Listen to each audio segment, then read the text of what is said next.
Welcome, everyone, to Night City Stargazers, Episode 12. Where we had last left off, the crew of edge runners that we have been following for this brief period of time had put together a heist to collect some cargo from a box truck run by the Valentinos containing meds for cyberpsychosis, among other things. But in attempting to drive the truck away, they sustained an injury. Loup had fallen dead. Trix, getting in the driver's seat of the truck, quickly and adeptly got Loup to Nathaniel's just in time for him to be able to resuscitate her.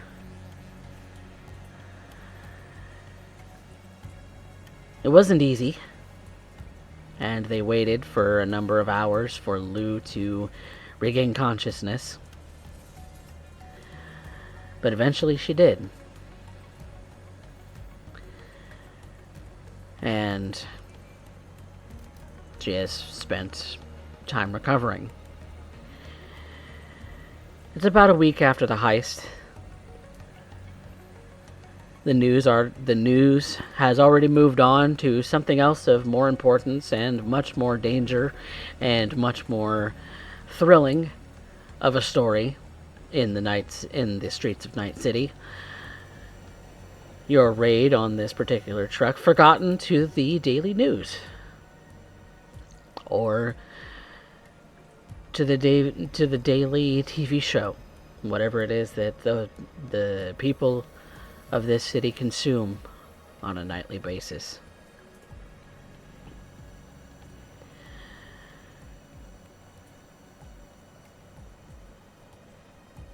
We start with Slideye. It's been a week since Orvin hasn't returned to the apartment. The only thing that was left on the counter was plenty of eddies to get you through the month when it comes to rent.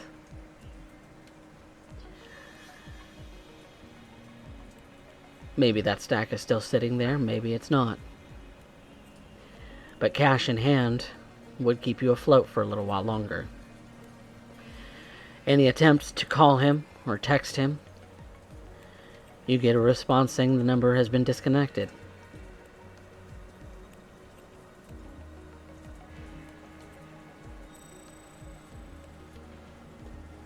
Are you worried? Worried. Hell, I ended up calling his number almost 5 times now just to get it. The contact is no longer available.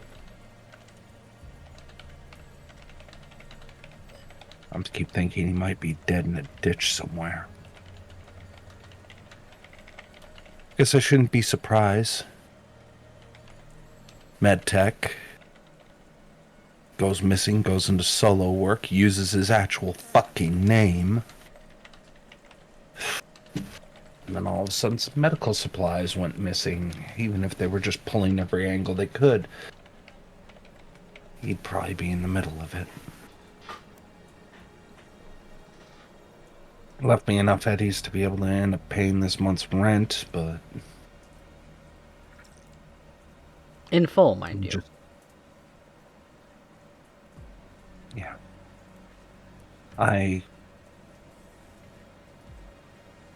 At this point, I'm just sitting in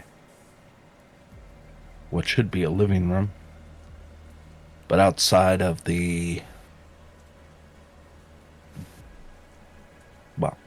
outside of a handful of bits of furniture left behind by the previous occupant, Most of it lice-ridden. Not much I can say.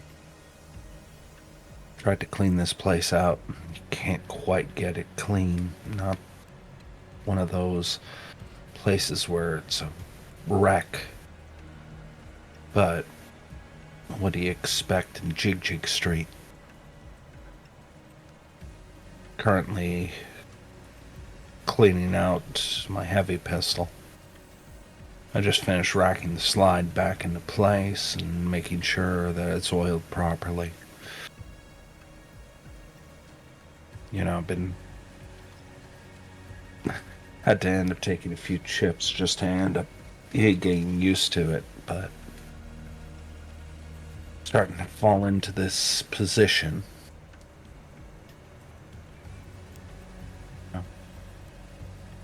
Keep wondering, would they have made me into an Arasaka ninja after I retired? Probably not. Who'd take me seriously? I let the slide go and it clicks into place. And I'm just staring at it. Grab hold of the magazine and slide it in. Put around in the chamber. Safety on and put it back into its holster. I'm trying to focus on the external rather than the internal right now. Still waiting for a call from Loup or Trix. Maybe they heard something. She's already contacted them. Asked them to keep her informed if Orvin had anything to say. But it's just... I don't know. Just...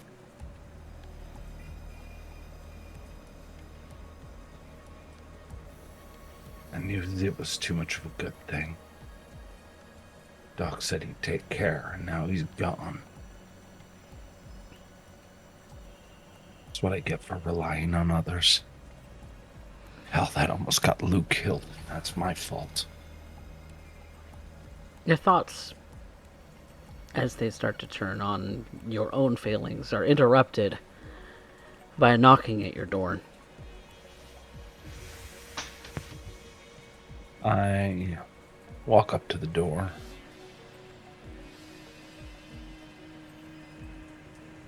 Turn up the lights internally. I do so to make sure that they don't notice when I check the peephole to the outside. That's all it really takes, really, is a pistol to the door, much like I'm doing now when I check.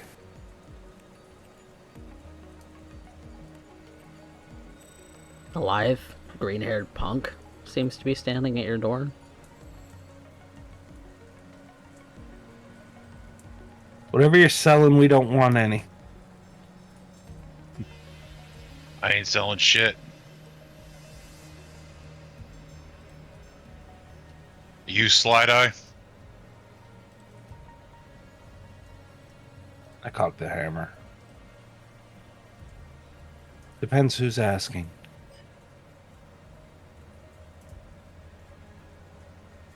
Orban sent me here.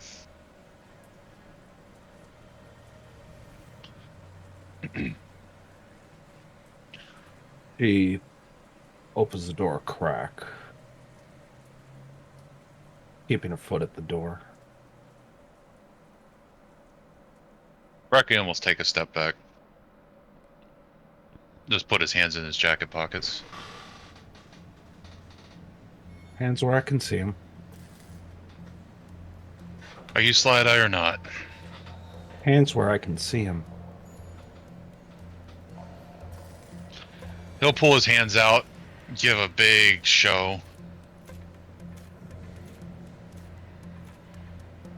What do you want? Am I talking to the right person or not? Don't waste my time.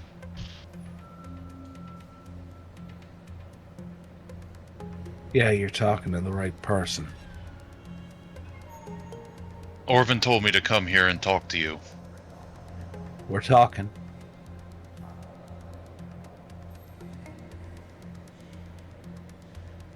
Alright, what has he been up to?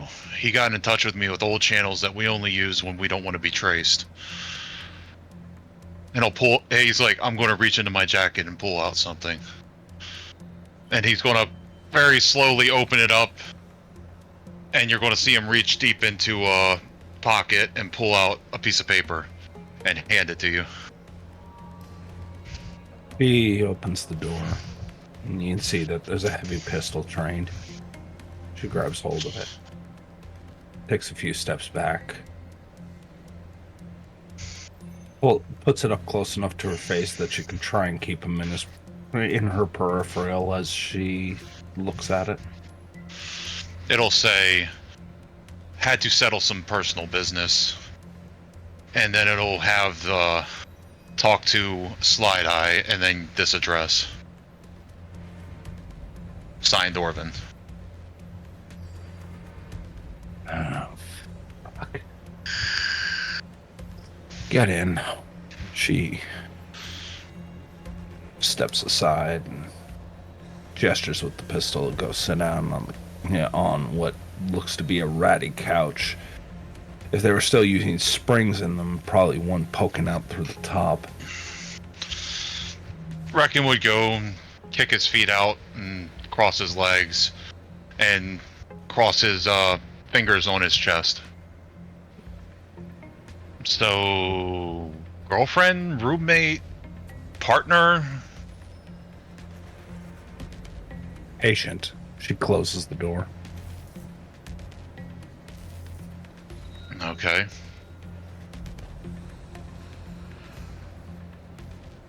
I haven't talked to him in a couple of years. Up to. It's not like him to just contact out of the blue unless he needed help. I'm assuming that help might be you. Ran a few jobs with him, if that's what you're asking. Okay.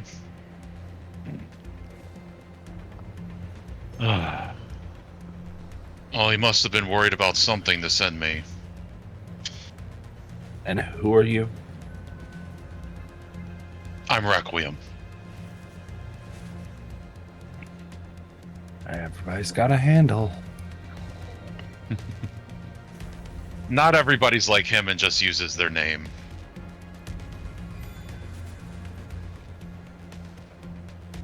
So you're more into the game. You gotta eat somehow. She activates her holo, sends a quick message over to Trix and the Loup. Got a guy here, goes by Requiem. Says he knows Orvin. Stop by. Currently have him at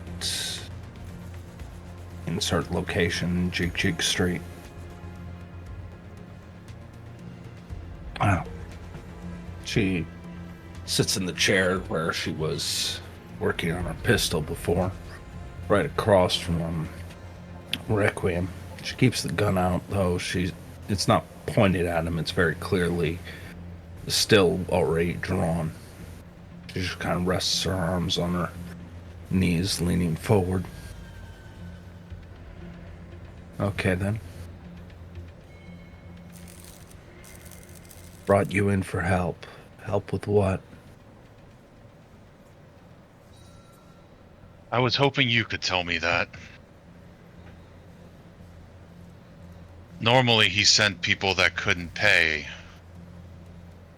Or people that needed help, needed things done. Just to the clinic. But we always had ways to get in touch with each other when things got heated, just in case. Just in case.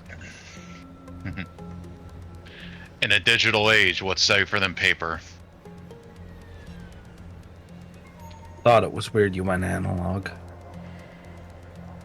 But it makes sense. Orvin was an analog kind of guy.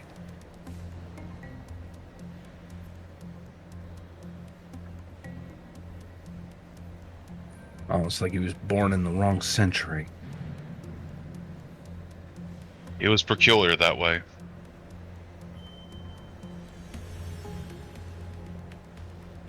I was actually happy that he got into trauma. At least one of us got to go legit. Even though it didn't last. What do you mean? Who was he to you?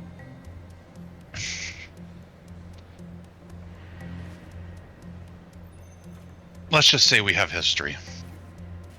That's cute. But at this point, I am very much trying to end up ascertaining as to why you're here. Orvin ends up calling you out of the blue, gives you an analog message, and you just come running. Oh, please, person I just met, tell me your deepest, darkest secrets. You're wanting to end up asking how you can help. What you can help with is trying to end up clearing it up. Because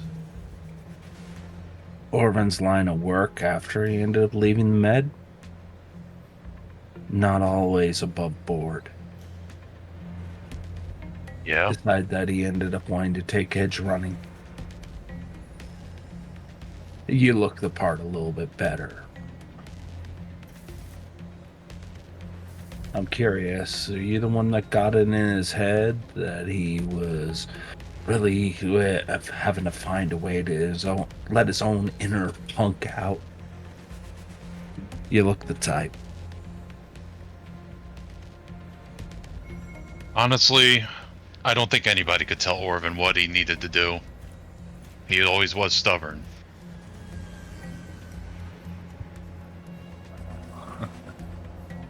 Okay.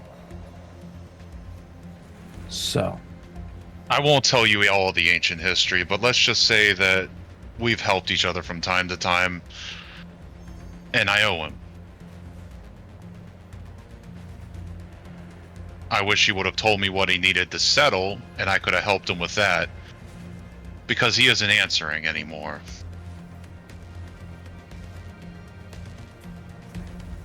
Slideye reaches into off to the side of her chair, and out of the little pile of garbage that has been accumulating on the side of it, she pulls out an air hypo and tosses it to him. Just a soft lob.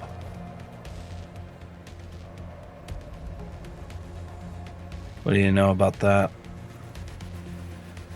I'll take a look. Do I recognize what type of mez it is? Yeah, let's make this your first roll. Yay! First roll, Requiem. Let's make that a good old... Good old...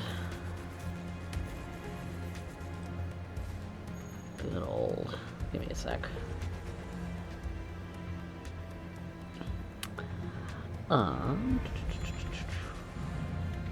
Yeah, make that a medical tech roll.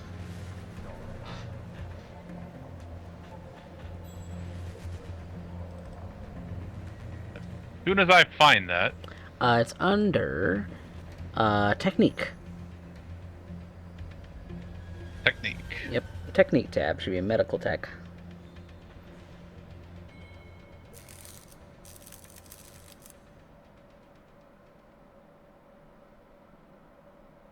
First aid, or where's medical tech? Right under that.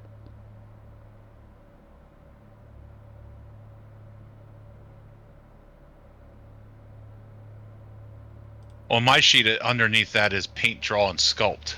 Oh, do you have... Wait, are your skills... Hold on. You should... It should be there.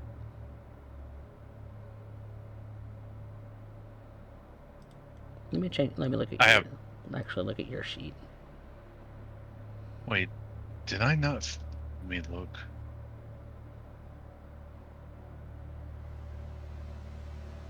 Let me edit your sheet real quick. There is paramedic, which is Should be the one right after paint, draw, sculpt. Yeah, On the next left-hand side. row down. Oh, weird, because I I had... didn't.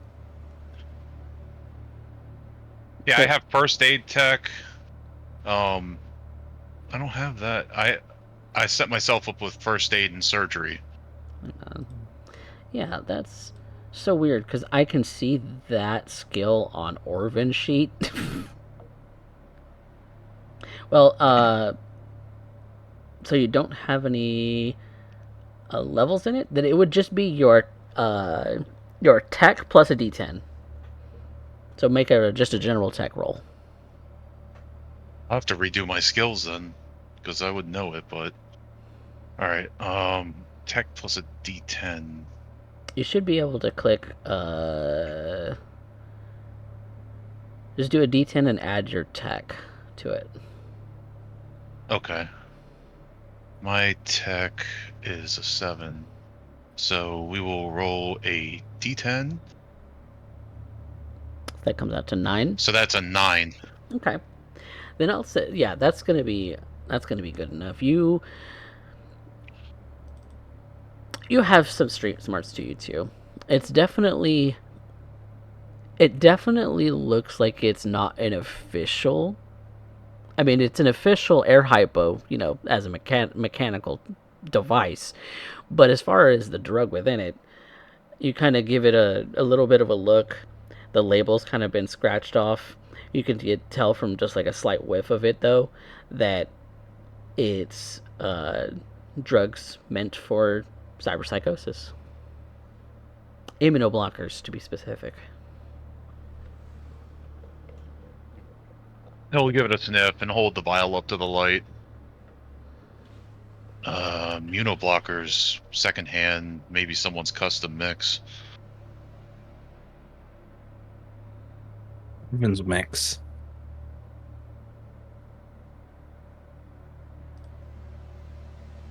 Did he give you his recipe?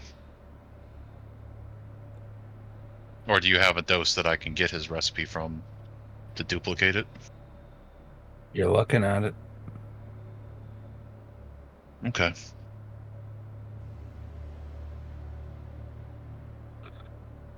Know much about medical engineering? A bit.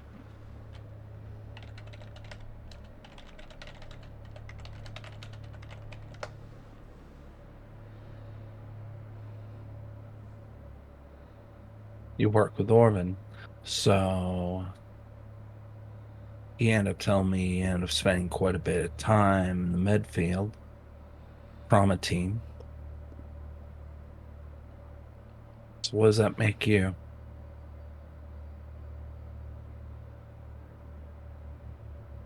Sorry, you don't exactly scream corpo. I'm the person that people go to when they don't have a trust fund to pay for their license and have an air wagon come pick them up and take them to safety.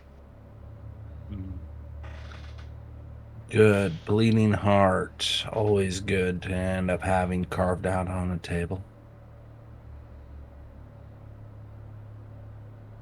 Even the downtrodden masses need help. Let's be honest, there's more of them every day. You're gonna get along great with Loup. I get along great with everybody.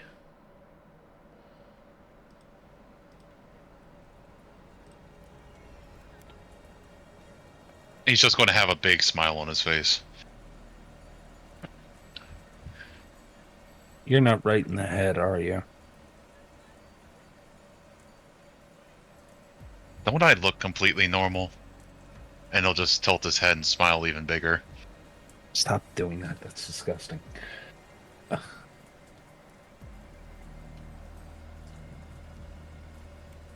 All right. She double checks her holo to end up seeing if she's got name messages back from Loup or Trix after messaging them. Yeah, Loup and Trix, what would you have responded? Trix would have just sent on my way. Ooh, I see what happened. Okay. So, on your sheet, Requiem, I just actually switched your role on your sheet. Oh, so I didn't have access to that yet. Yeah, because you didn't switch on your role, silly. Tisk tisk. I'm sorry. Alright, I know exactly what I'll do. I'll take points out of Cybertech for now. And, I'll put it into MedTech. Yeah, because you hadn't turned your role on your sheet, so. That's an oopsie. I forgot that was the thing when I was helping him. My bad. Yeah. Slideye's got hers turned on. Lou's got hers turned on. Trix. Mine's on. Yours got Check. turned on. Okay. Yeah. So that gives you. Hey, look! It's like, below first aid now. Like your role. Yeah, your role specific skills. They should be turned on. I'm now. gonna have to go over my point. Yeah, I'm gonna have to go over my points again to make sure tonight, but Okay. we'll play it. Yeah, we'll play it as is. That's fine. So, that being said, Trix, you said you were doing what? Sorry? She responded with "on my way." Okay. And Lou? Yeah, Lou says pick me up on your way. Okay. She will swing by and grab Lou. Okay. Lou is, currently without a ride. She is. Her truck got impounded and never got reclaimed. Yeah. That's okay. You get to ride along with Trix on the bike. You can feel what Sam felt.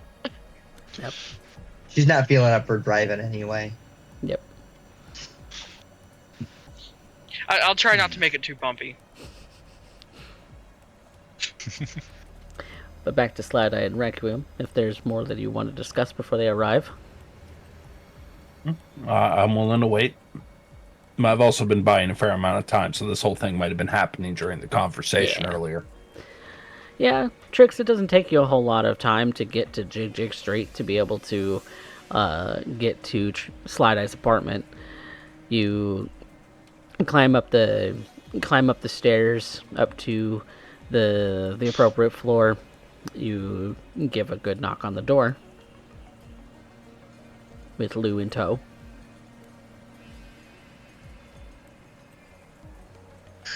So Slideye, there is a knock.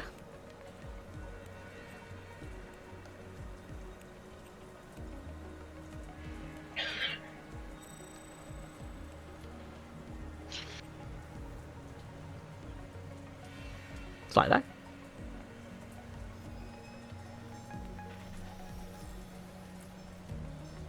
Derek? I was talking to you.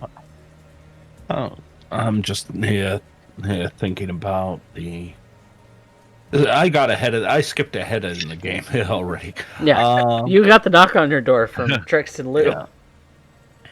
Yeah. Do they make it clear it's them?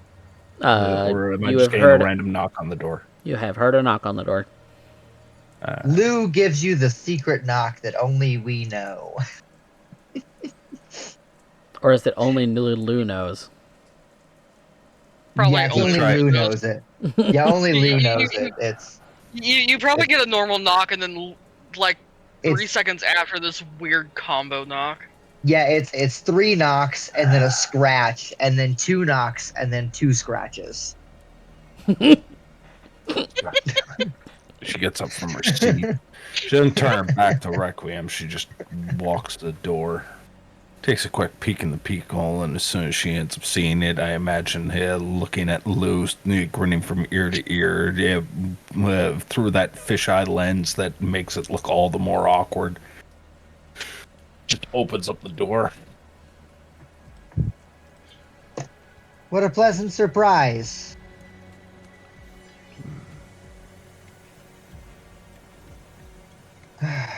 Yeah, glad to see you too.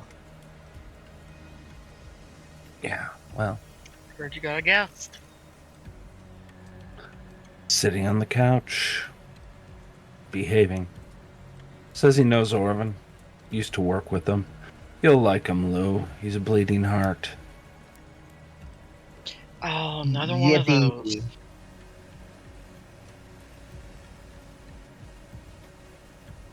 She ends up laying them in and closes the door behind him, locking it up.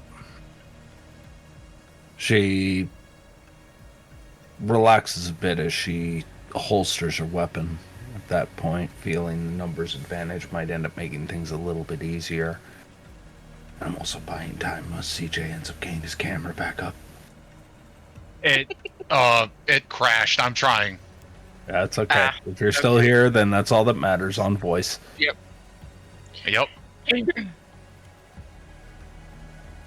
So, what's your story, pal? I was told to come here and talk to her. Good to know that Orvin's taste in company has improved over the years. And he's just going to give a big smile, looking around.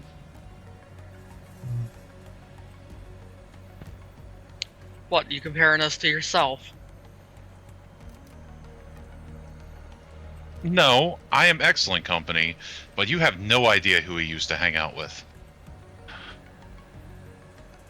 Corpos? Oh, I think we have some small idea. Yeah. Corpos weren't even the worst of them sometimes, but yeah.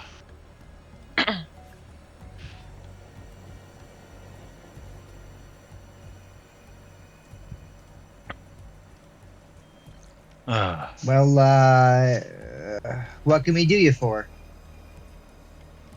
That's what I'm trying to figure out. I was told to come here. Usually he doesn't call me unless things are tits up or he needs help. So he was either worried about one of you or you all needed help with doing something. Orphan gave him the address and my name. Your Well, I'm pretty sure that name? answers that question. Pardon my Not your hand- name. Okay. handle. Fair enough. Well, Lou sits down. She says, I guess that makes this an interview. What position am I going for? And he's going to lean forward with it, like his hands crossed in front of him on his knees. Don't know, it depends on what you can do. So what can you do?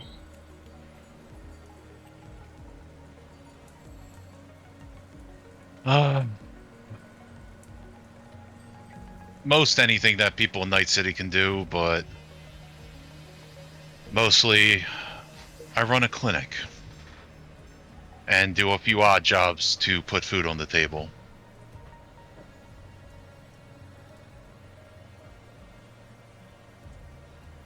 I mean, you look like a punk. You ever run with a crew? Usually when they need someone with my skills.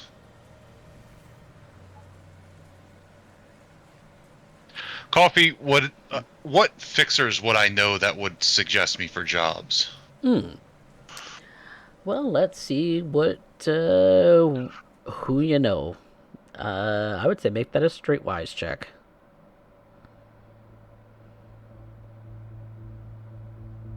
Because we didn't really establish where it is that you base your clinic out of either. No. So tell us where I didn't know if I would have one. Yeah. So you said you have a clinic. So where is this clinic?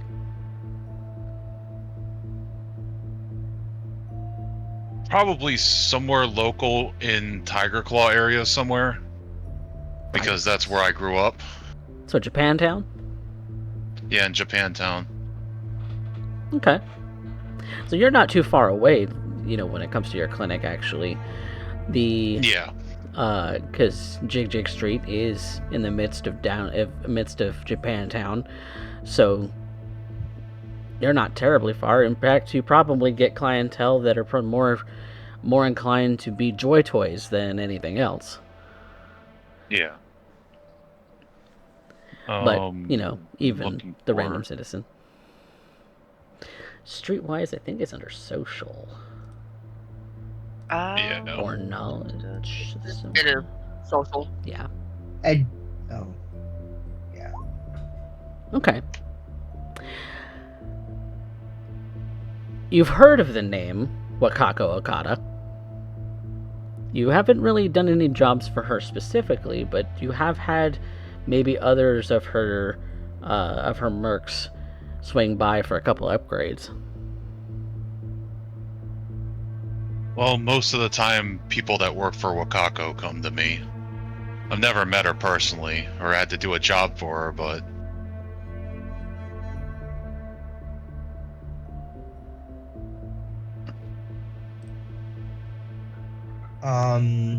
I guess I have to now do the same roll to see if I know this person, right? Yep, that'd be streetwise. Great. Coming over. Ooh, ouch. Yeah, you're gonna have that. Yeah, that doesn't really ring a bell. I'm gonna lie.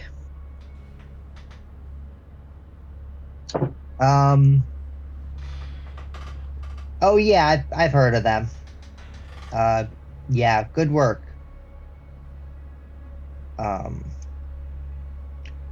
Sorry, I didn't react right away because I haven't heard from them in such a long time. We're old friends, of course. of course. She says that, but she looks like she's less than 20 years old. Who knows? In this day and age, you can look anything you want to be. Marry me. Respectfully, I must decline. Yeah, you're not my type anyway.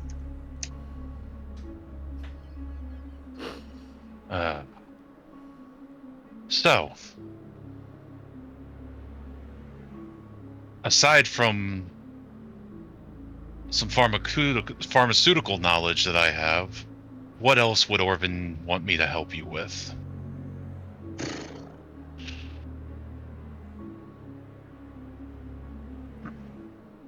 You good with guns? Weapons? Yeah, kinda have to be to survive nowadays.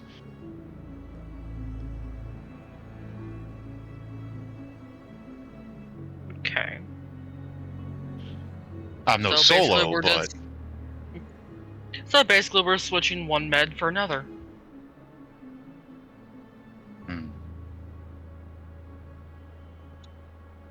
God closes one door, he opens a window, right? I'm just really hoping Orvin didn't get pushed out it. You and me both, friend. He tell either any of you what he was going to settle? No. And he's going to kind of drop the jovial, facade and kind of be looking down serious. If you get any information, please share it with me.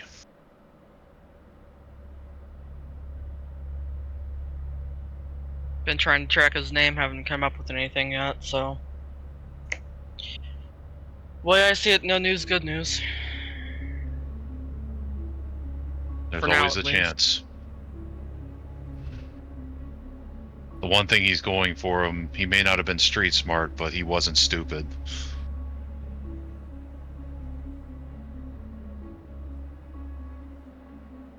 Foolhardy, maybe.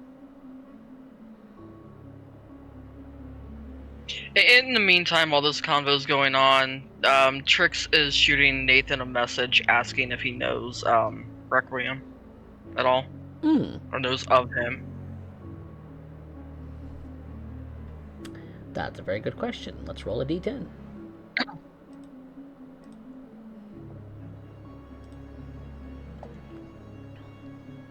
You want me to roll it? I'll roll it. Okay. 4. Doesn't ring a bell, but there's plenty out there that run clinics. Alright. Thanks anyway. Maybe no news is good news.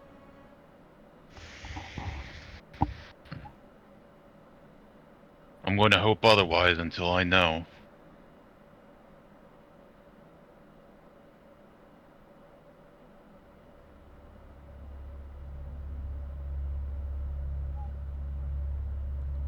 And absent-mindedly, you're going to see him kind of sit back and cross his arms, and one of his arms is going to go inside of his jacket. So, what can we do now? Aside from a prescription order, what is it you need of me tonight? Tonight we weren't even aware of you. Not sure there's much you can do tonight. Okay.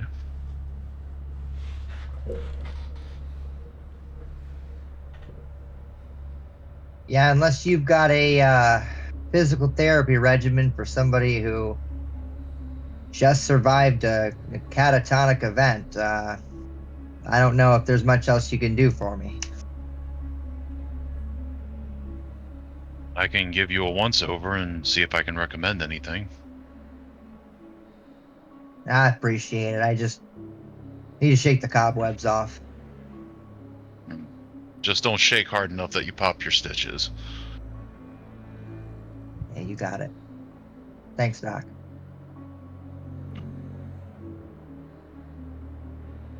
Well, so I got Slideye's name from Orvin. As you know, I am Requiem. Who might you be? And he'll look at Loup and Trix.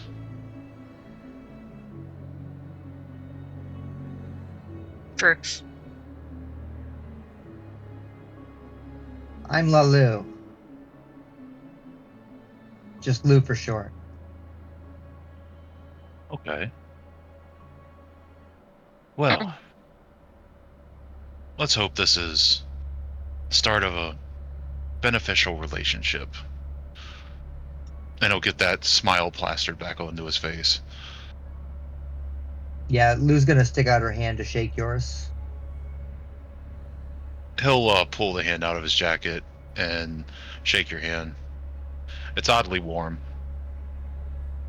Was it in your armpit? No. Can I do human perception to see if it was in his armpit? You can if you want. Not gonna stop you. Does it smell like armpit? It does not smell like armpit, but it does have a smell. Okay, human perception to guess the smell. Hold on, let me roll a dice to make this. Yeah, we have to do opposed rolls to guess the smell.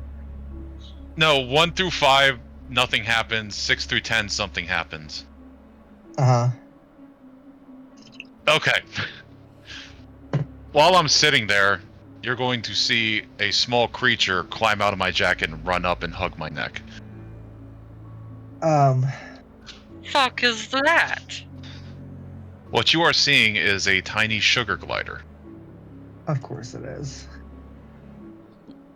Oh. And he'll just reach up and start petting him and kind of reach a hand around and hold him close. I'm sorry about that. Oh, it's adorable. Oh, this is Dream.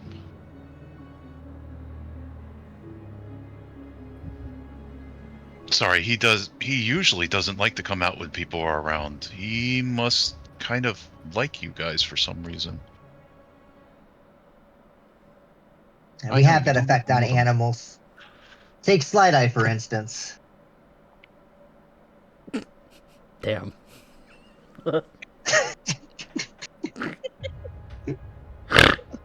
Okay, I can...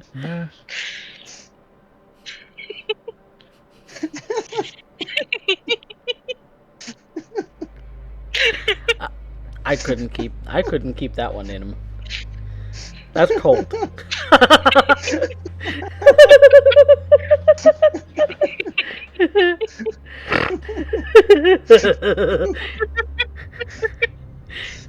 Requiem's just going to be sitting there smiling at you guys, just holding him with one hand, just slowly petting top of his head. God. You hear little rodent squeaks coming from it too. Lou laughs until it hurts, and then says, "Oh, ow, oh, ow, ow." Yeah, remember the stitches. Oh, migraine's back. Oh boy. All right, I need to go lay down. Trix, give me a ride back. Yeah. Thank You gonna be okay, Slideye? You're muted. Muted. You're just gonna leave me alone with him? Don't worry, I can leave too. If nothing's going I on mean- tonight, I better go to the clinic. We trusted Medboy with you, so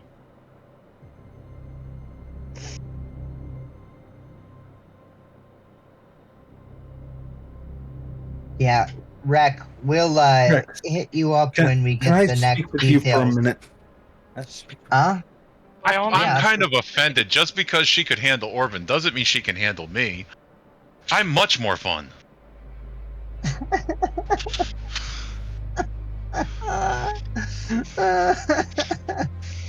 Than the sausage guy. More fun than the sausage guy. I can't imagine. Yeah. What's going on, Slide? What you thinking? Oh no, I was pulling Trix aside. Yeah. Oh, fuck, You two I seem to be misheard hitting you. it off, so I'm not interrupting this. Oh, fuck it. Never mind. So I'm going to lean forward to Lou and just so this is Requiem. I got him a couple of years ago, and I'm going to just introduce and because if he wanted to come out, then that means he likes them for some reason, and I'm not denying my friend anything. Yeah, I mean, Lou's gonna put her finger out, and knowing sugar gliders, she's going to get bit. But it's not hard. It's Oh. a nibble. Yeah. Ah! Damn it! It's not poisonous, is it? I've never died. Maybe you're just used to the venom. That's possible. Lou, make me another streetwise check. Streetwise for venom. Nope. For knowledge about sugar gliders. Or Nice. any animals of any kind. Having a little Animal handle. having a little pet like this guy must have prayed a pretty Annie for it, or he swiped it. Cool. Nothing like that lives in this city. That is a beautiful roll. In fact, maybe, just maybe, that punk appearance means that he's gotten his hands dirty in a little more than one illicit job. Uh-huh.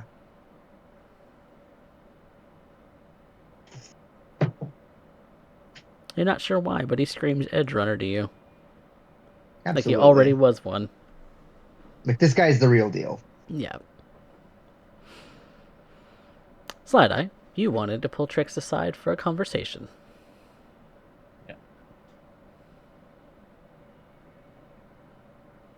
Why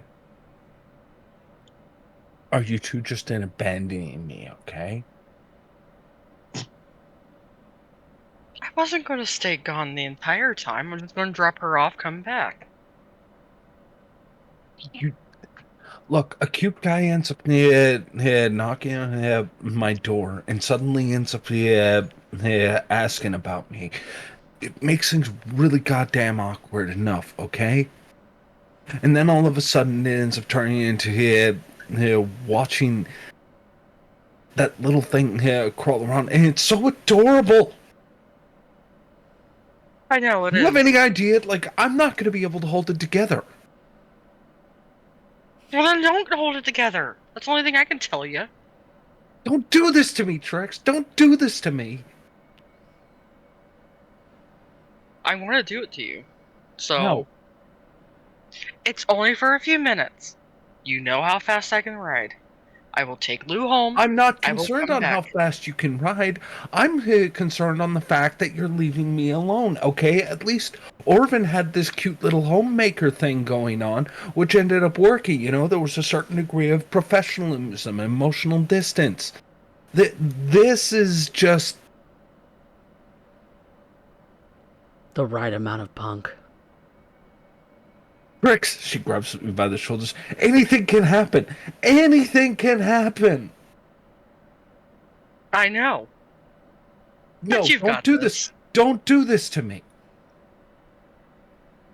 Look, unless you want to come along, it's going to be awkward with 3 people on the bike, but... I'll take my chances. I mean, we could always invite him along and try to see if my bike can handle 4 people, No! but... I hate you. I know you do. I hate you so much right now. Oh, you'll be fine. I'm not going to be fine, okay? Just because I'm on meds now does not make me ready for whatever the fuck that is that's currently sitting in the living room, okay? I mean, I know Lou's a thing, but... I hate you. Starts walking back in. You'll be fine. Maybe it's the cropped... Lou, you ready to go? Yeah, she sits back in the chair and like nods with her eyes closed very sleepily. Ooh, you might not be able to hang on if you're that tired. I'll be fine. Good grippers. I could give her a ride in my car.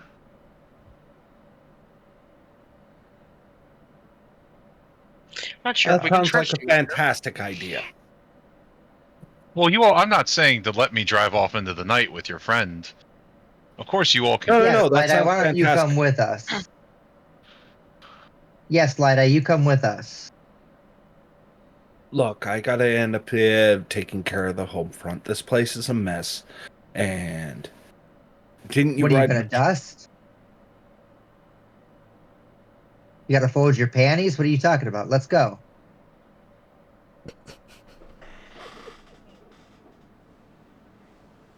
Just narrow slide-eyed, narrow eyes.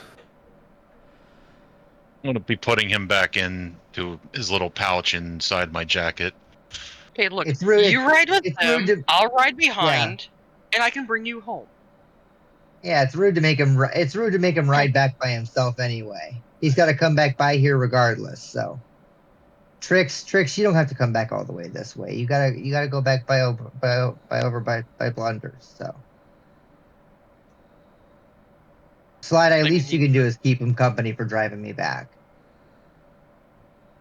Fine.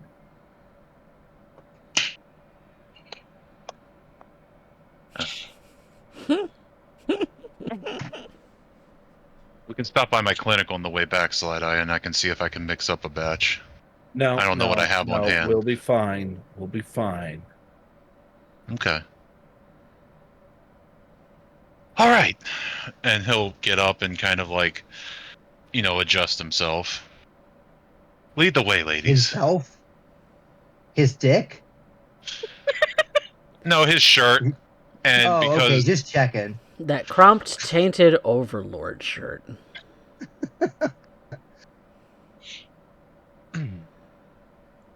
Cropped just neatly right above the belt line. Hmm. Anyway. Ladies and gent, where to? I would be following Trix.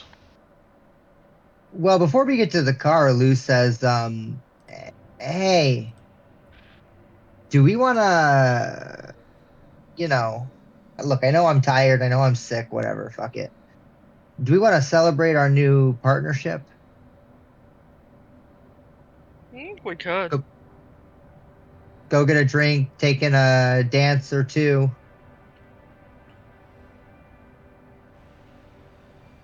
I have Don't no see why Doc, patience I not. scheduled promise to go to tonight. bed early. Just watch the intake if they have you on pain meds.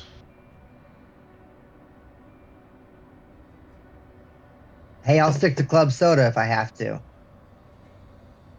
You shouldn't really be drinking in the first fucking place, but One beer won't kill you. That's right, Trix. One beer won't kill me. One double-sized smash won't kill me.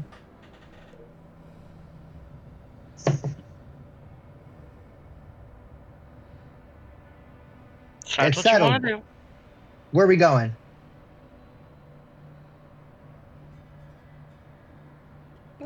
We can always go to the Coyote Coho. Absolutely. You also know it's Excellent. frequented by Valentinos, so whether you want to show up in their turf or not at the moment, well, that's up to you.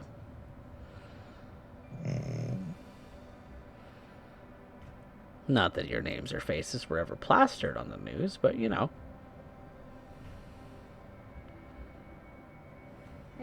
Is that the best decision for us? I mean, there's plenty of other bars and clubs in the city. That's just You the know, last one we went to. you've got me, you've got Slideye, and supposedly Requiem's good with guns. Haven't seen it in I'm not action worried yet. personally. I'm not worried Neither am I. personally. All right, let's go. All right. Tell Coyote Coho it is. The four of you collect up in your rides appropriately and start to make your way back towards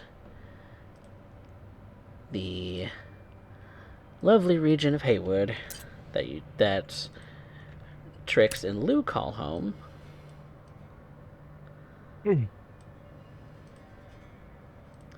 With everyone's favorite bartender, Pepe, at the bar right now.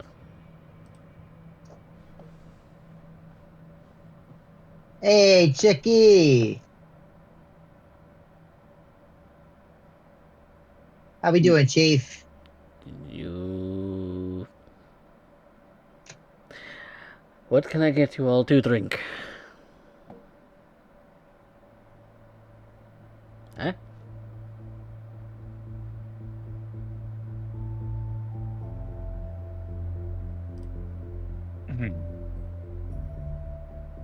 Well, I think a round of beers to start, I guess. On me. And I'll order the local brew. You get 3 beers set on the counter for you. That one is too young. He points at Loup. Oh, is she? Chicky. Since when? Since you keep ordering a Nicola, and he sets a can of Nicola on the counter for you. Horrible. You're the worst. And yet you keep coming into my bar. I don't know why. Just try not It's to not for cause the a mess. atmosphere, I'll tell you that much. Hey, don't let Mama Wells hear you saying that.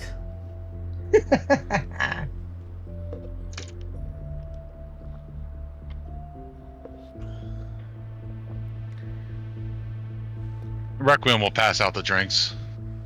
So, do we want to stand or do we want to go sit? What do you all like to do? Stop by the jukebox, please.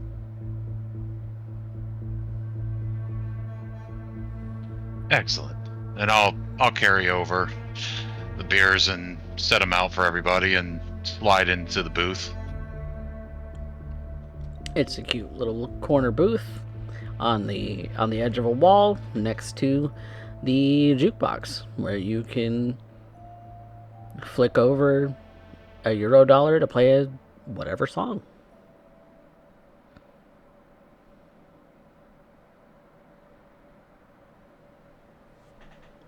Who sits next to me?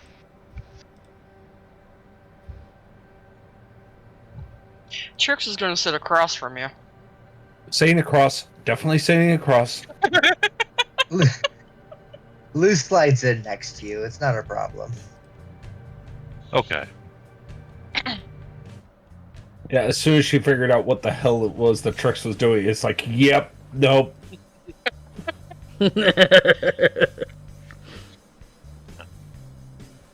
All right. Well, let's see what kind of conversation gets stirred up in this little bar here.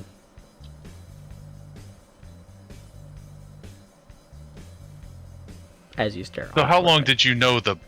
Oh. Go ahead. So how long did you know the Boy Scout?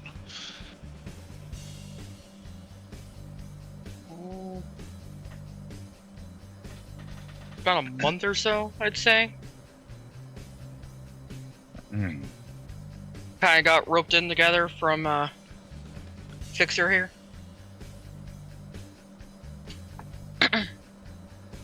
Yeah, we met him. He was sitting in this booth, actually. Came in here in his pressed khakis and his polo. He didn't order anything. He nearly got into a fight with the Tinos. Almost got bounced. And barely got scooped up into the job, actually. Mm-hmm. That sounds like him.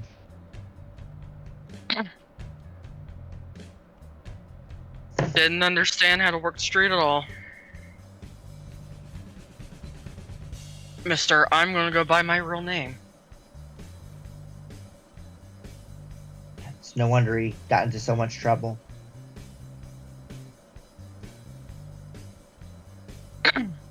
Yeah. I don't wonder why he never took on a handle. Everybody got a nickname where I was from. Well, he did take on a handle eventually. Oh, really? And he's going to smile and lean in. Okay, what was it? Med boy.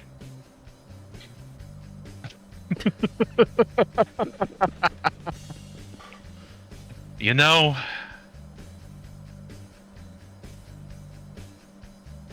it's strangely fitting for him. It's the only thing I could think of at the time. And he decided he was going to use it. Like a superhero in one of those French comics.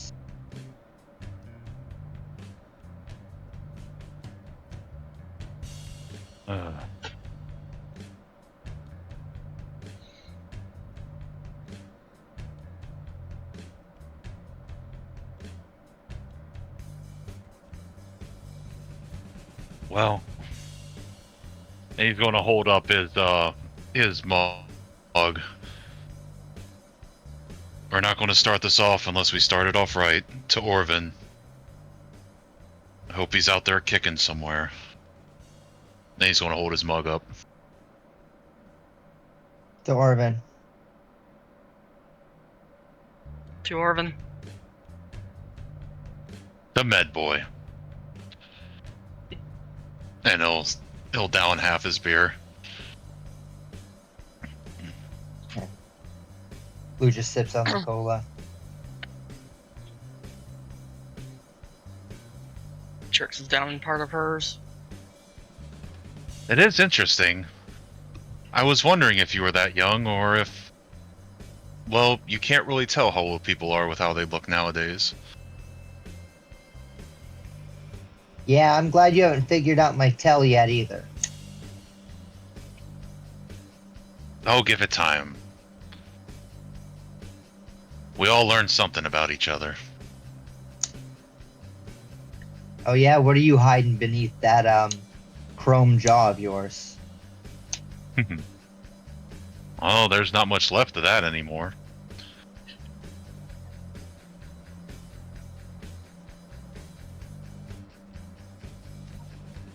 and he'll kind of like, you'll see his jaw kind of like move down and open and extend, and you'll see it's actually all cybernetic, and he'll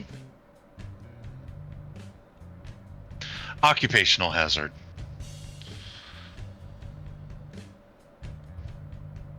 You saying that was an accident? Well, generally, sometimes they happen.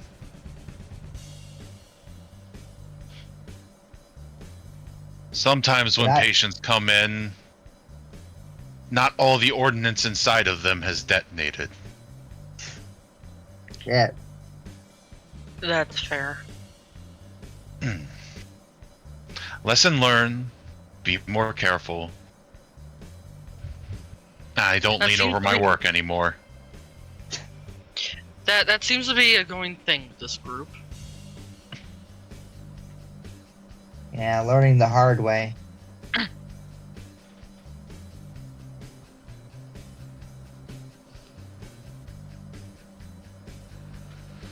Yeah, Trix, at least you managed to keep onto your organic leg. Luckily. Thanks to your guys' driving, get me over to Nate. I mean, speaking of driving, due to your luck that I'm even sitting here right now. Cheers to that. Former Nomad drive. Absolutely. She puts her bottle up too.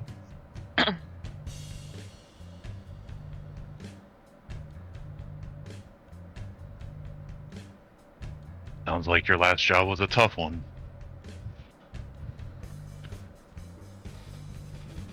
You could say that. We were down a hand. And then we went down another hand. It's not like it was his fault or anything. It's no one's fault when things go that way. You can't plan for everything. Just bad luck. I made a bad call. Things didn't go my way, and I almost didn't make it out of there. Well, I'm glad you did. It was nice to meet you. Remember to keep an eye on this one. Out of all of us, she's the most reckless. Oh. I wouldn't have her any other way, though. At least I won't be bored then. Oh, you can count on that.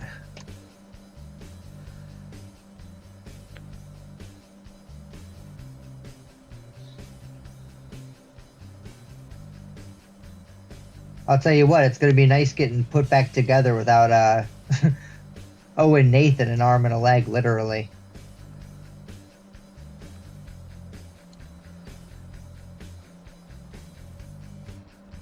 Yeah, I think I'll still stick with Nate. No offense, dude, but I've known Nate for years. Hard to find people you trust. Oh, we should make them race. Let's cut off my hand and your hand and see who puts them back on faster.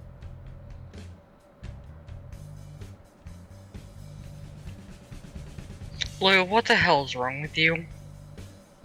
You maybe get an odd look from a patron across, like, at the table beside you.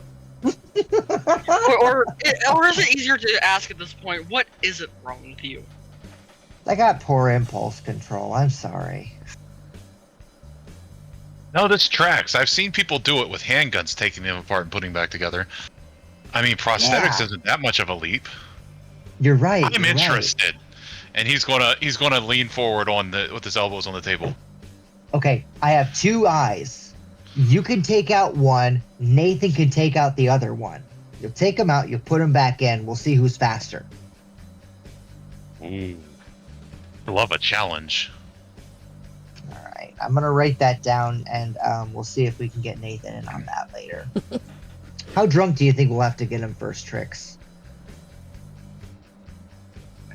You know, he doesn't drink before he works. Well, yeah, not on purpose.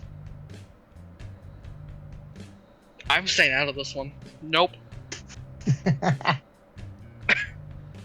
I race Nathan.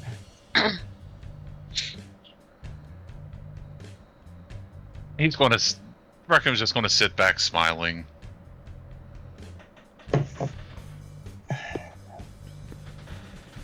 I'm definitely getting why Orvin kept around you guys. You are interesting. He was the most normal out of all of us, come to think of it. Mister, come over, I'm going to cook you dinner. Constantly. Yeah. Mr. Kaiju Movie Night. He still watches those? He got more. Oh, God.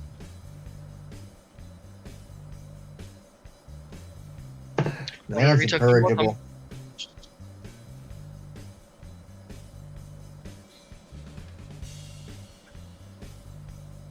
Oh.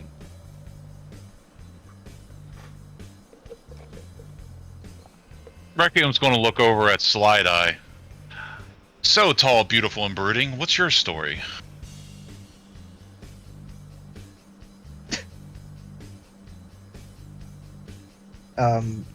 Lugo's rigid.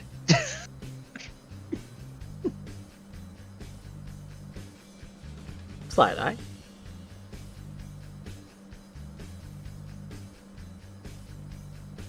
You're muted.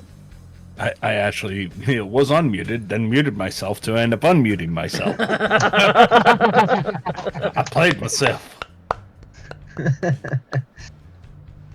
Slideye at this point has mostly been quiet, just observing the table, observing the new guy, trying, just listening. And for all the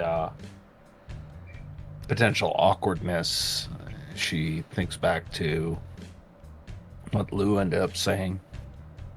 Lou's laughing off the idea that she ended up in a comatose state. Reality is it was supposed to be Slideye that's taking on the brunt of it, and the kid ended up getting hurt. The kid just laughs it off. And now they're taking out we're talking about taking out body parts and reassembling them like it ain't no thing. It's strange because Slideye sees this is inherently a very dangerous thing to end up starting to do. Truth is that everybody else is having fun with it. But she's seen the other side of it. That's leaving her at a moment of pause. Unsure on how to really even go forward in this whole conversation, just observing more than anything. As she takes a hold of her drink and just sips on it very slowly. Just observing the table. Lulu's always the talker, after all. Might as well let the kid have her fun at this point. Besides, her and the new guy seem to be getting along like aces. Requiem did ask you, so tall, beautiful, and brooding, what's your story?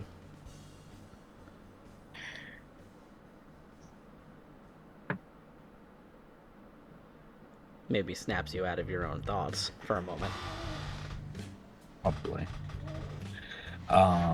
To which the recognition of what was just said causes her to kind of look into her drink, her hair falling a little bit over her face. Reality is she's trying to hide the fact that even if it's synth skin, it can still blush.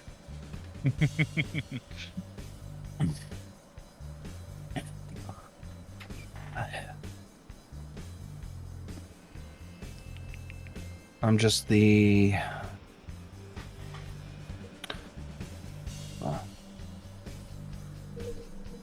I have a tendency to end up cutting things to pieces. Me too. I don't put them back together again. Yeah, it takes a while to learn how to do that. My job is to make sure it can't be put back together. Oh. Okay. Besides, one thing you need to end up knowing about me, at least right now, is I keep to myself. I don't do this. She gestures to the bar. I wait for the call. I come in. I do my job. Everything else really isn't anybody's business. That was between me and Orphan. True. I'm not trying to replace that, but just remember to have fun and be human once in a while. Doctor's orders. She grits her teeth a bit at that statement. Be human.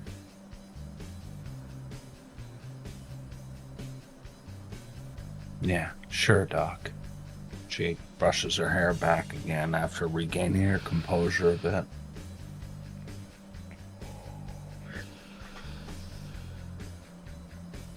And how exactly do you do that? Do what? She tilts her head to the side. Be human.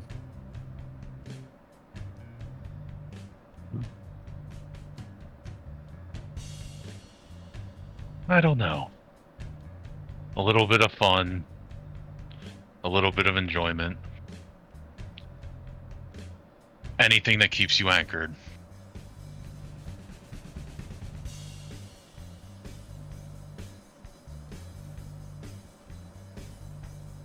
For me, it's him.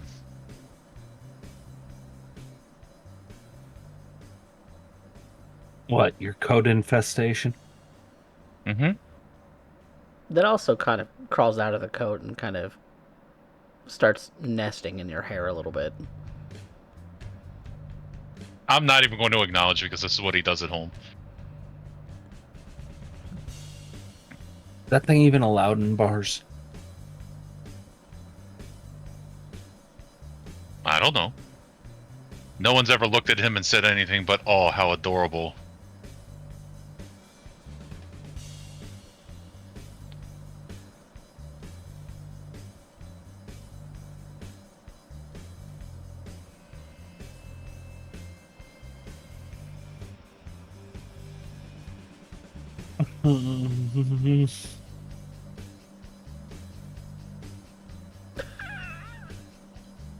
Slideye's gonna get a message from Trix saying, "Go for it." No, immediately all you guys, no.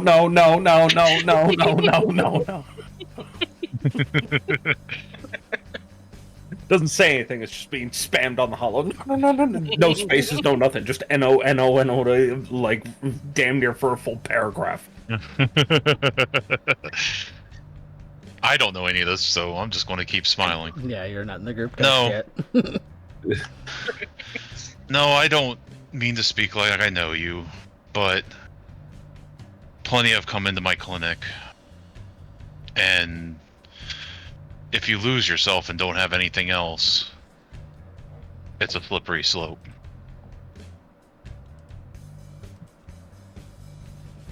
I'm gonna go get a drink. She shoots back the rest of her. Shoots back the rest of what's in her head, cup, and ends up going out to the bar.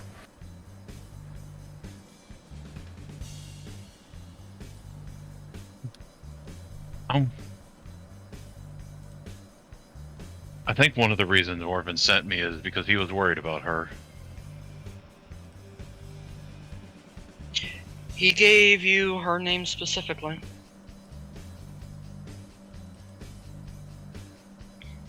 She definitely doesn't seem to trust easily. So that's going to take time, but Orvin cared enough to send me your guys' way, so that means he wanted me to help you. We could use another med tech. I'm not so certain. I've had my leg blown off. Lou came back from the brink of death. Slideye's gotten messed up a couple times.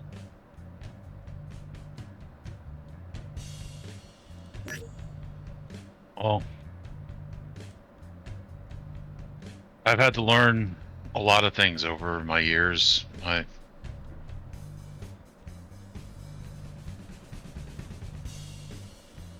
Let's just say I can try to get you patched up, and if I have the resources, I can fix most things, but just don't be reckless, because I can't bring back the dead.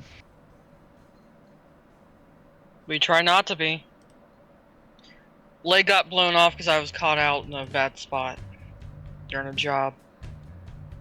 Lou made the wrong call in the last one. Found out Like too I quick said. what my limitations were. Like I said, you can't plan for everything. Nope. But I'm just glad that you learned your limitations and are still breathing. Not everybody that crosses my table is so lucky. And his smile is going to fall a bit, and he's going to look down. could always run you by Nate, see if he's willing to work with you on certain things. Especially when it comes to this group. Yeah.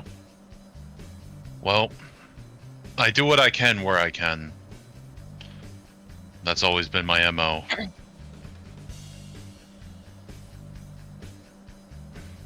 Nate might actually like you. Of course. Everybody likes me. And he's back to being the big smile.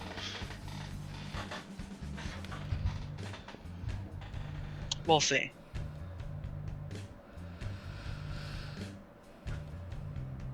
Slideye, you've excused yourself to the bar. Are you ordering a round of drinks for your fellows, or are you just trying to hide?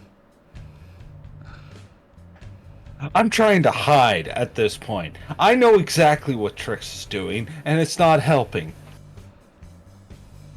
At all. And I can already end up telling what she's doing at this point. And I'm not sure if I should end up being this point. I'm not sure if it should end up being this emotional reaction of I should be angry with him as you gotta end up being human, like he knows what he's talking about, or the fact that I should be melting at this point. And either one is not appropriate for this particular working condition, and it's making it worse at this point because she's trying her best to end up making this more and more awkward for me for her own amusement, which I don't appreciate. But she already does in front of Nathaniel. I don't know why I gave her ammunition.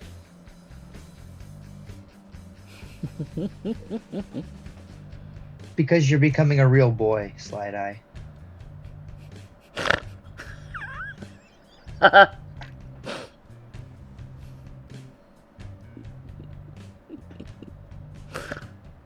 Anyway. Lou gets up and goes to the jukebox.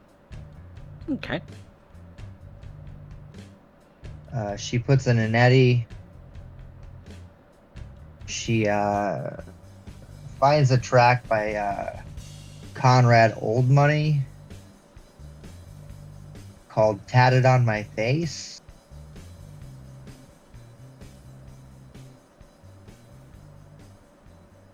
Alright. The music starts playing. Yeah, it's hip hop.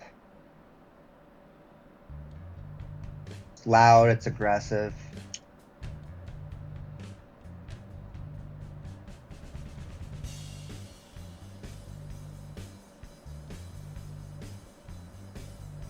the lyrics are saying,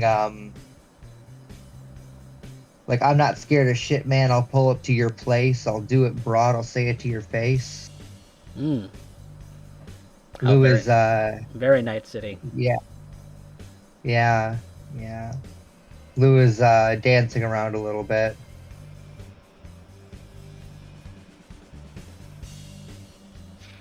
How does one dance to hip hop? How She's does Lou daggering. dance to hip hop? She's solo daggering. We've covered this before. Again, getting looks maybe from patrons across the table from you. Absolutely. I'm going to go ahead and roll that. With my 4 score on that, which has Hell. gotten so much worse since her injuries. Mm. Yeah, your dancing skills are a little subpar right now. Maybe that physical therapy is a good idea. You know, you try walking around with a brain injury and see how well you go. See how you dance with a brain injury. Requiem is going to be watching Lou, less watching the dancing and more watching for motor functions and seeing how she's moving. Just seeing how injured she was. And I know his this mind's dance. in It's the cerebral palsy dance. We call this one the concussion. Jesus Requiem? Christ. Let's make that a roll. Okay. I'm gonna say, oops, did not want that to do that. Awareness or human perception. Some kind of awareness. Yeah, I'm thinking it's gonna be. Yeah, a perception roll sounds good.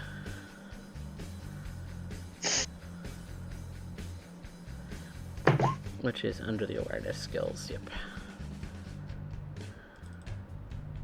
22. Ooh. Beautiful roll. That is a spicy roll. That's a spicy meatball indeed. The only way you could have made that better is critting on a 10. Alright. It's very clear that yes, she's been in a coma and maybe has recovered relatively quickly for someone who may have been on the brink of death a week ago. But it's evident. It's evident in her movements. It's evident in maybe some of the lack of timing.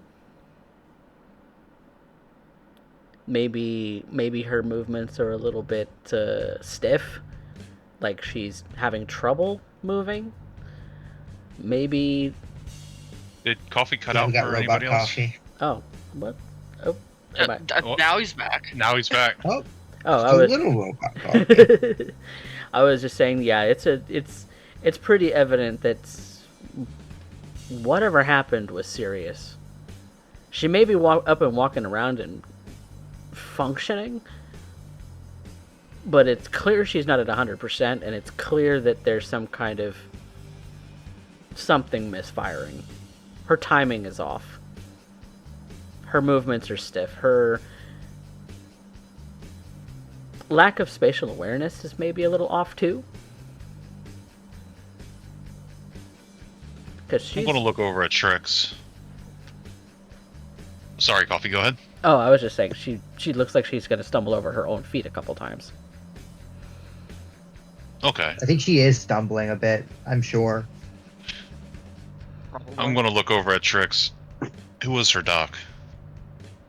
Nathan.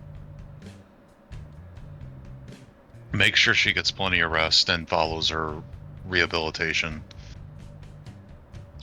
Well, if it's not me getting onto her about it, it's one of her 2 roommates or it's Nathan himself. But then again, it's Lou with poor impulse control. I have an air hypo for that. By all means, we can take her home after. Oh, thank God, we're gonna get her some Adderall finally. Thank God.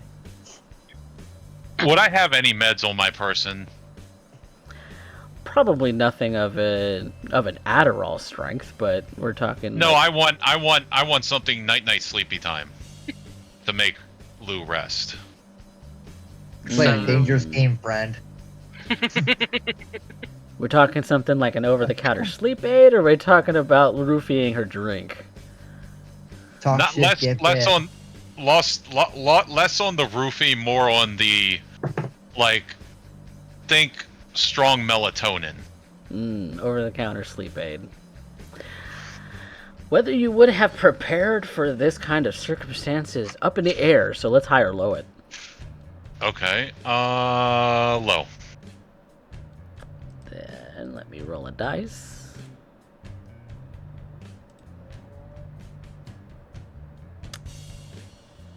You Nope. have one dose. Well, no, yeah, because you Oh. called low. Yep, you do not have any doses of over-the-counter sleep aid on you. Okay. Yeah, I didn't bring anything with me that can help, but she needs to rest.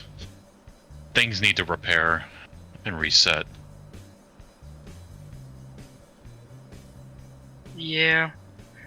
Lou, I think it's about time we get you home.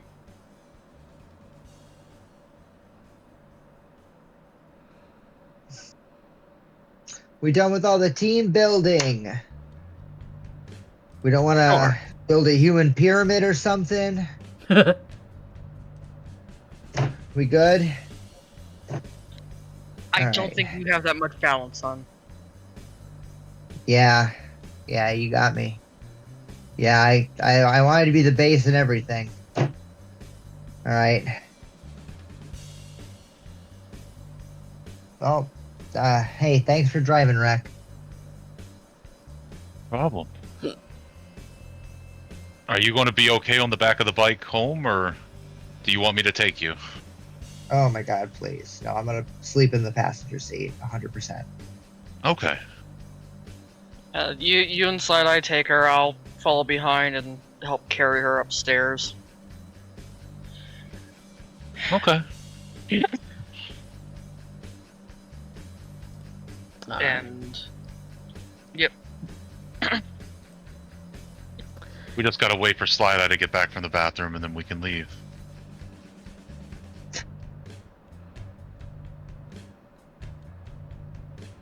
Oh, there's Slideye. Slideye, we're done. We're leaving. We're done. I'm tired. We gotta go. Finish your shit. Okay. Sure. Finish your shit. We're leaving. Close your tab or whatever. Okay. I'll do that. Girls' night. You're a girl now. I'm one of the girls? Interesting, that's never happened before. You're a girl now.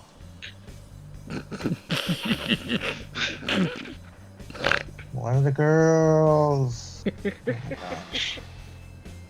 Well, Oh, is it hot in here? It's hot in here. Oh my God. Let's get her out to the car. I think she needs Yeah. to crash in the back seat. Yeah. alright. So, I'll go to the trunk of the car and get like a blanket that she can either cover up with or use as a pillow in the back seat. Lou, you're kind of I don't know, I don't want to say necessarily manhandled, but you're kind of scooped and put into the back seat of the car with a blanket. All of the A very strange car to you, to be fair. all of the pretense of like Lou being this force de majeure, this adult, this fixer, is gone. Bye bye. Yeah. she's carried, she's scooped up like that cat in Derek's arms. She's this little baby child carried to the back seat, like being scooped up from like a sleepover. Mm-hmm. Like carried out, like she fell asleep during a movie. She looks very childish in this moment. Innocent. And If only you knew the fury contained within her. Requiem, as it is your vehicle, you are in the driver's seat. Trix, you have your bike. Slideye, are you riding with Lou or are you riding with Trix? I hate to say it. I really hate to say it, but I gotta ride with Lou because she's inebriated to the point where she can't be trusted with a stranger. I'm gonna stay in the back seat with Lou. Okay. In the back seat with Lou she is. It's safer that way. Howard. And so, you all make your way. You are given directions by Slideye, who would know where Lou's apartment is. And Trix, you're following behind on your bike. Yep. It isn't long before you get there, as the mega building is not terribly far away. In fact, Requiem, this is probably one of the only times you've ever been to a mega building. There's one in Japantown, but there's a number of them across the city. You were never really thought to go and enter one. Maybe. Are you from Night City originally, or are you from somewhere else? I think I'd be from Night City. So yeah. But I've always stuck in Japantown. Yeah, so they're around. You're just not super familiar with mega buildings. And so when you enter, it's like walking from Night City into another city in and of itself. There are plenty of apartment separations. There's plenty of vendors and stores and little food carts and little pop-up shops that are down on the bottom floor. You see that during your elevator ride up to the floor where Lou's apartment is, you see that there's a number of also fixed stores, like retail shops. Like there's a Second Amendment in here. There's a clothing shop. There's a bar. There's a number of different retailers of other kinds. And all of this contained within this one building. And then you get to the residential floors, which is just rows and rows and rows of apartment doors. You finally get I'd probably just be holding Lou. Lead the way. You get to Lou's floor, and Trix and Slideye will lead you towards her apartment. And you are standing in front of the door. Eric knocks. And what you see in front of you when the door opens is a young man that is not much older than Lou himself.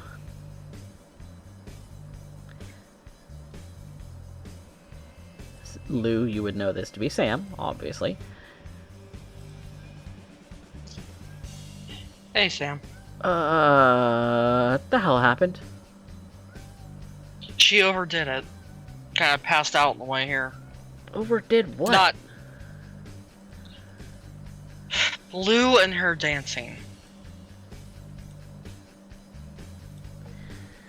Recovering from a traumatic brain injury takes a lot out of you. Yeah. You've got a brain injury. How did you know? Are you a doctor too?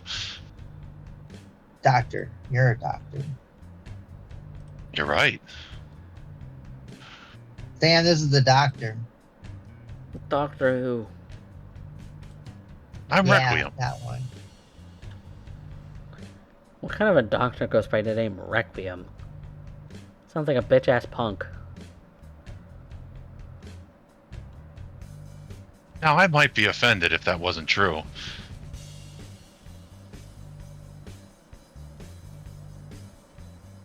Wait. This is perfect. Slideye, thanks to his help. Sam, I'm gonna end up helping you get her inside, get her here situated, and then you and me need to end up talking about some repairs. Oh, okay. I mean, what you... Tonight.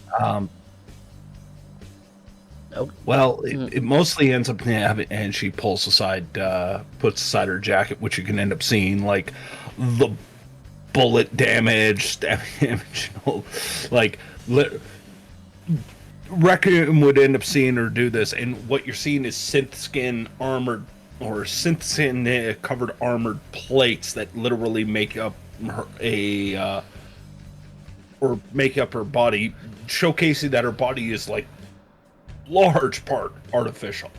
And it, some of it looks really nice and, like, okay, this might be a small mod and all that, but as it starts to reveal itself, it's the jacket she's been wearing is basically covering up everything that looks like a beat up old Ford truck.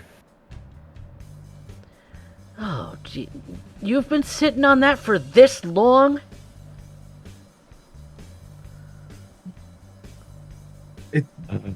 I don't normally have to end up here coming in, but yeah, with the way Lou's going through it and all, she's gonna end up here healing up, coming to, and there's going to end up needing to be a job done. I need to be tip top because, well, the kid's already been through enough. Yeah. Fine. I mean, look, because it's Lou, and because you're part of her crew, we're cool. And he purposefully kind of just grabs you, Slideye, and starts wheeling, like, taking you over to his bench to have a look at, everything that may be wrong with your implants as of right now. Meanwhile, internally, she's going, thank you. Well, I suppose that means you and I have to put her to bed, Requiem. Okay. I was about to say I get wanting to do a good job, but she needs rest.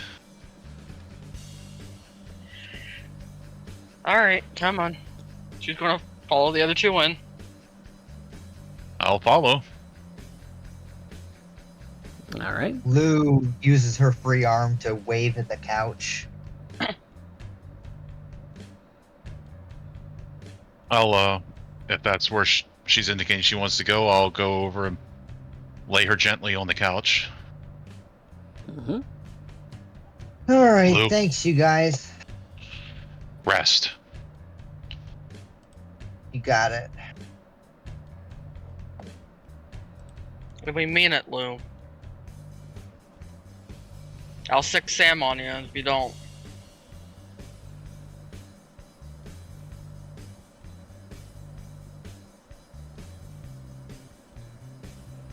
In the meantime, Slideye, he's already gotten tools out and started, like, tweaking with some things. Okay. Well, unless you all need help, I guess I should head out. I'll run Sam, by was it? Nathan. Sam, was it? Do you need any help, or are you good? No. No, we're good. Okay. It was nice meeting you all. Sam, I don't know if you have any control over Lou, but make sure she rests. I don't know if that one can be controlled. He's not paying attention to you right now. Yeah. Doubt it. He's tinkering with implants. He's fine. Come on, I'll run you by Nathan's. Introduce you to. Excellent. And Might I'll as follow well. Trix out. All right. So, Slideye, you are left with Sam, and Lou is on the couch, and Trix and Requiem have exited the premises. After a few moments, Sam looks up at you and just looks at you concerned. What the? You have been ignoring this. He points to your bullet injuries and things like that. You've been sitting on this for a week without getting it checked out. Seriously? I'll be honest with you, Sam. I wasn't even going to end up coming here tonight to end up getting him checked out. I saw an opportunity and I took it. What kind of a fucking opportunity are we talking about? Risk management. What, regarding Lou? Oh no. Lou's thoroughly fucked. Don't, like, when you put it that way. Is there any other way to put it? I don't know. Look, I can repair machines. I can't repair people. I can adjust your implants to maybe, like, this plate's just dinged a little too much, and he starts tweaking it, and it kind of hurts. He's jerking at it. Mm. He's not exactly a gentle ripper dog. Yeah, I know. I can make adjustments. I can tweak shit. I can, make repairs to, like, metal components and shit like that. But, like, if you're starting to, if you're having, like, connection issues where the implant's not responding or something, you really should see your ripper. Yeah, I know. But they were going to Nate's, and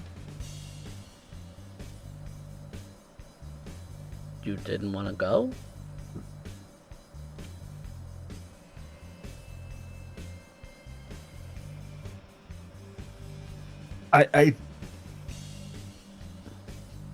Nate would have given me the same speech, but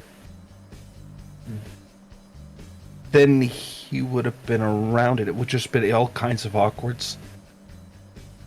Oh dear God, I'm talking like I'm in high school. Wait, which part of it would be awkward? You and Nate? Like, I've noticed you and Nate be awkward. No. Me and Nate are fine. It's That other guy? she starts blushing like there's no fucking hiding this. Oh.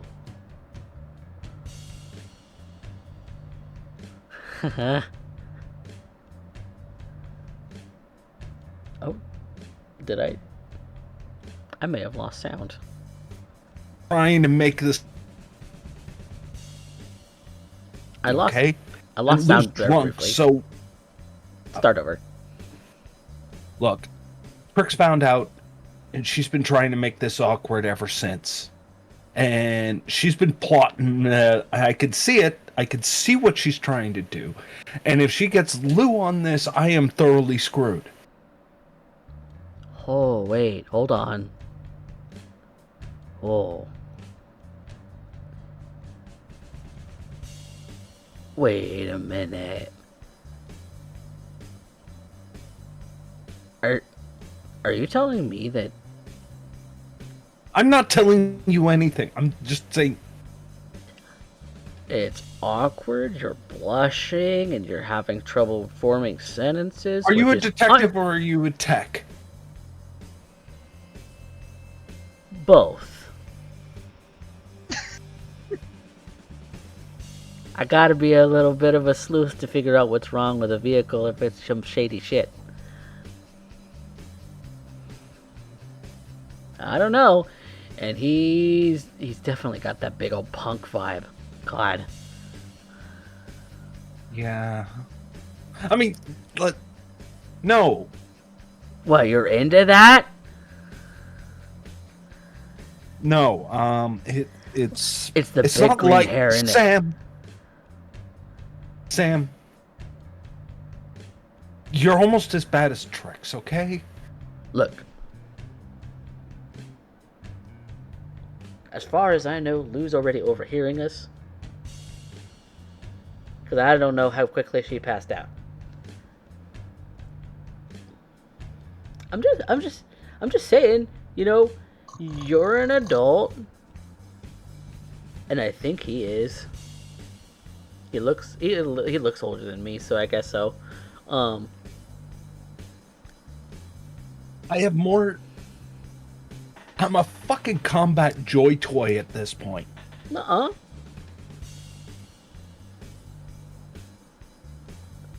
Look. Just, there's nothing wrong with that. I mean, like, I'm dating a joy toy, okay? But, like, look. If he's into that, he's into that. If you're into that, you're into that. What's the matter with this? What's the matter is I end up having one little spurg out, and then I will be wearing what's left of his skin. Then don't. That's the problem. Then don't spurg out.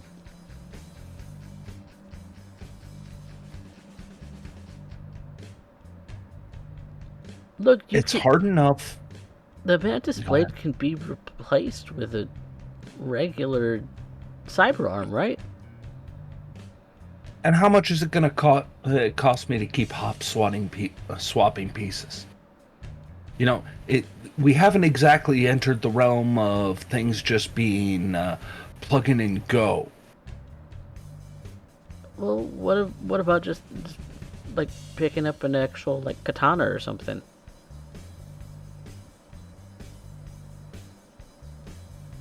Just have a weapon instead of a weapon arm. Speaking of, you said that sometimes you said just now that you have sometimes what if you things just, you know, spark out or something. Are you having issues with the latch not closing properly? No, when I get upset, secondary recoil keeps secondary recoil keeps happening, and it just it goes forward. It goes forward, comes out, rips right through the cap plate, and okay. Well, have you thought about setting that function to a password? Heat of battle, I can't be thinking about passwords. Heat of battle, you already got it popped out. Not always.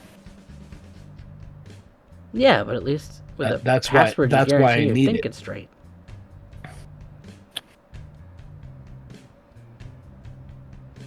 It's a simple it's simple update if to your you OS. know when it's going to happen. It doesn't have to be a long password. That's not the job. You're not just the job. At this point, yes, I am. Come on. You're having very human feelings, and you're having very, very much like the same kind of reactions that most people get when they're kind of crushing on somebody. Stop calling it that. Look, you think he's cute? Go bang him. That's fine. You can one night stand the guy. When are you going to see him again? Never? I don't know. Lou's already trying to hook him up with a job. Oh, good for her. No, not good for her. Then we gotta end up spending more time together. And then it's going to be that moment where we open up to each other, and then things gonna lead to another. Trix has already tried to set us up with drinks. I mean, this is... We're supposed to be professional edge runners, not fucking matchmaker. Nothing says you can't be both at once. Merc, God damn it, you are worse than Trix. Look! Merc's gotta fuck sometimes too. All I'm saying is that if you already have... If you want to... You already have your hands in places that most guys will never touch, okay? So... I'm just saying... At this point... If you want an update to your OS, to put your blade on a passkey that's like 4 characters long, doesn't have to be complicated, I can update your OS. Think about it, okay?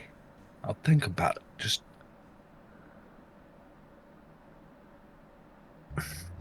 All I gotta do is have Trix write up some code.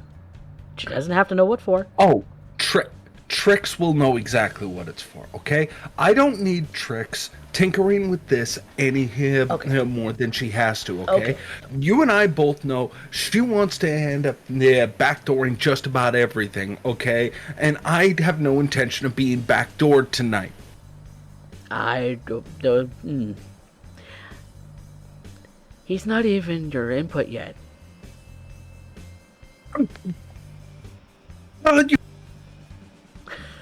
You have a one-track mind. Look. I imagine this conversation goes on for the entire bill, but so... Suffice it to say, Slideye, I know a little bit of code running. I can make up the code myself. It's not like OS is super hard anyway.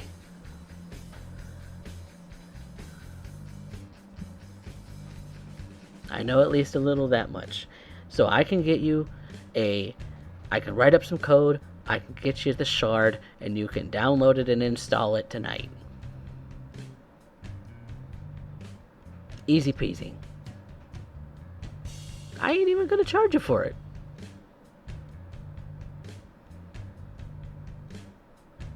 What's a few lines of code between friends, huh?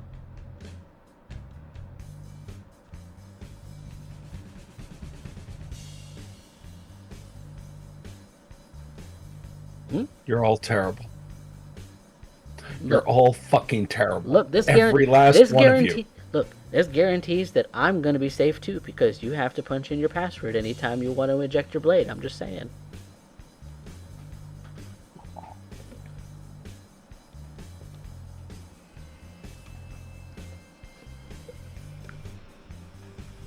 So do you want? You're not gonna let this go, are you? No.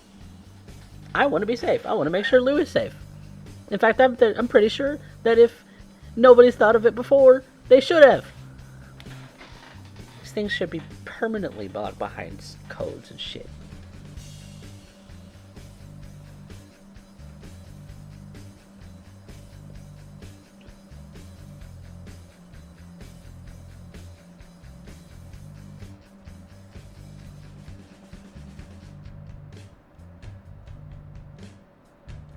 Look.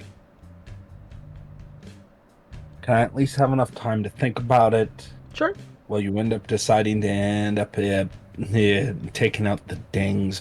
If you're so intent on wanting to this to happen, would it not be nice to have a body that doesn't look like it belongs at a scrap heap and is at least guarded as partially fuckable?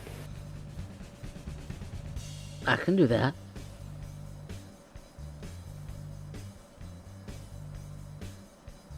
That's not going to cost you anything either. I think this would be a fantastic time to transition. See, because I get this impression we could go at this all fucking day. Yep. Which is also, I think, a good place for us to call it a break. So we'll come back on the rest here in just a bit. But for now, we'll be right back, everybody.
Welcome back, everyone, to Night City Stargazers, Episode 12. Slideye had stayed behind to get a few things looked at from the techie friend and somewhat brother of Loup, while trying to process what exactly was going on in her brain about certain things, leaving the new guy, Requiem, in Trix's hands. And Trix decided to take him to the one and only Ripper Doc that she trusts with her ware. So, you've driven a little bit of ways. The clinic for Nathaniel's not terribly far away. He has his shop set up here in Haywood. So you drive your little ways down. So who is driving and what vehicle? Trix is sticking with her bike. Okay. I would follow in my car. Following your car. Okay.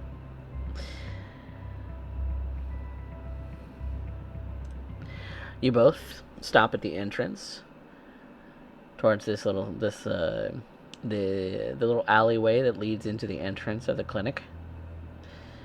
The clinic's not terribly deep. It does have a sort of Ripper Doc sign on the entranceway with a counter where you usually waits for somebody to walk in, and behind that would be his chair and all of the equipment for someone who is being worked on. You know that there's also an operating room farther beyond that where he does the more intensive work.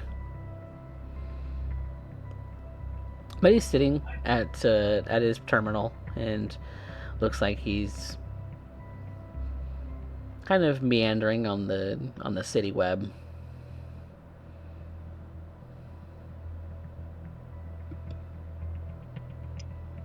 Trix gonna go over and just kind of lean on his shoulder, staring at the terminal screen. So what you looking at this time? Oh, nothing particularly interesting. Just checking on some news. And you see that it's the N54 news website. Thing gets updated pretty much hourly, so... One way to keep up on it. Brought someone for you to meet. Yeah, well, I can't stand the news anchors, so... And he looks over and sees that Requiem, you're there. No, This is the man I was asking you about, Requiem. Requiem, this is Nate. Nathaniel Palmer. Hello. Yeah.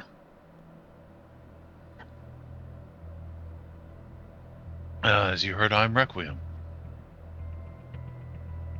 Yo, Mark?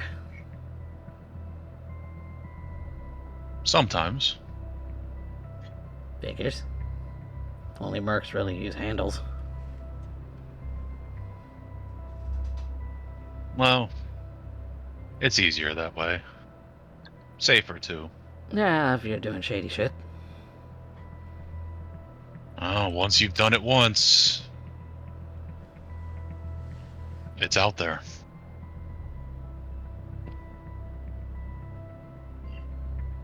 He's gonna be taking Orvin's place. As what, a field medic? More or less. Field medic Merc, I guess, yeah.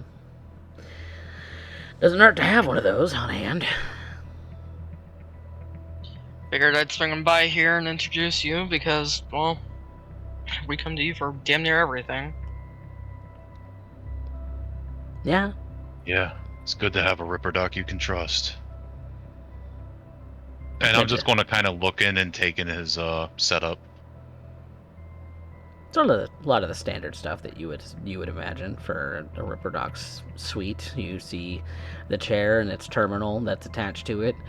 along with some tools and cleaning supplies and all sorts of things, kind of behind the kind of all behind this sort of where you're kind of in the lobby right now, what would essentially be a lobby, and the rest is kind of like a back room area. So it seems like he runs like a pretty legit shop, all things considered. Nice place. You've got a good setup. It helps when you have a nice storefront. Yeah. Some rippers don't even have that. Of that I am aware.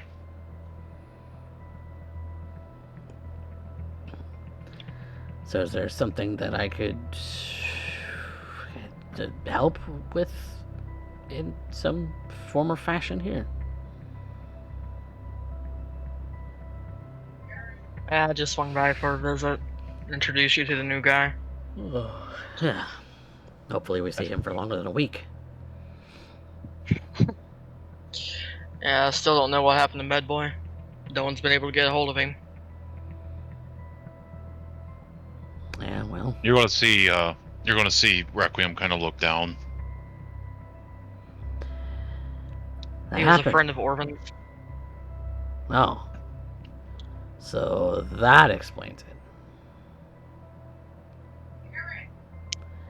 Yeah. Yeah, apparently Medboy sent him to us. Right, he's gone off and done something stupid. From the sounds of it. If he sent a note,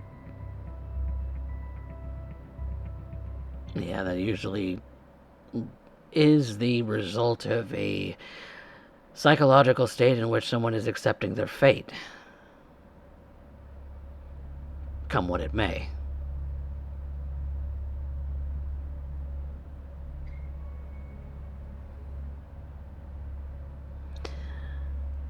And Night City has a way of chewing you up and spitting you out right into the Coronado Bay. If you're that lucky. Just hope he was being smart. Till I find out otherwise, I'm still gonna hope for that.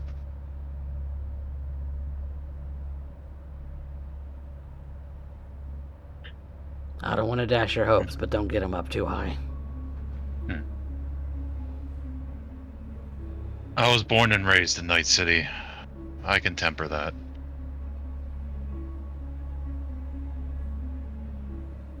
But like I said, you have a nice place here. I hope one day that I can have something like this. Is yours a single room operation? You're just starting out? A little bit. I also work in some of the local clinics when I can. And I'll name off the local clinics in Japantown that I frequent. So you did some kind of... Do you run ambulance, or do you come in for surgery? What are we talking about here? Surgery, and I'm also a ripper doc. Just... So you have experience with implants. A little bit of everything.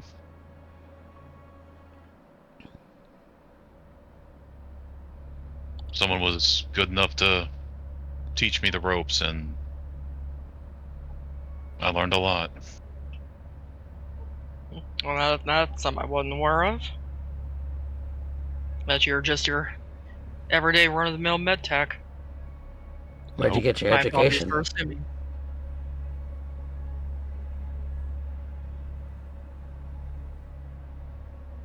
And hold on, I have to look up his actual name.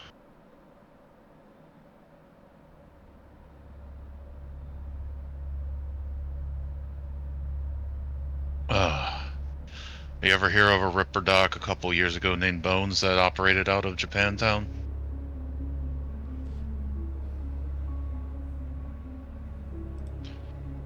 Let's find out.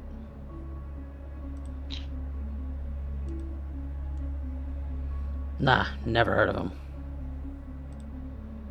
Yeah. I don't get out to Japantown much. He was local. But, everybody around there knew him. He told me what I know, and I had to learn the rest the hard way. So an apprenticeship style. I don't know why he saw, or what he saw in me, but it was definitely better than the alternative.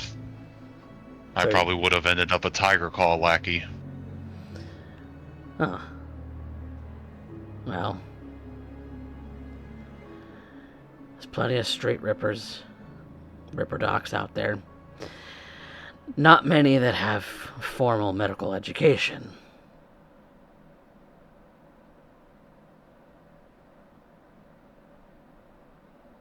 I don't know where he got all the books he had, but it was weird that he actually had books. He was a strange man. Well, Yeah, we deal with strange around here all the time.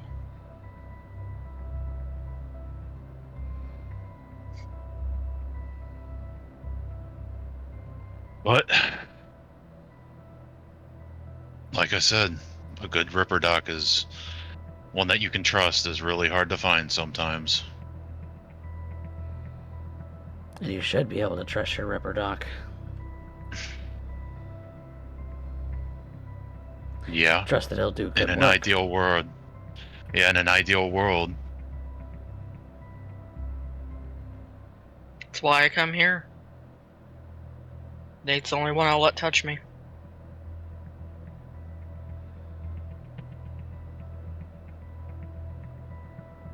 Now, But it nothing's took a stopping you while from for me- going to the hospital and getting your implants done there if you've got the eddies to pay for it.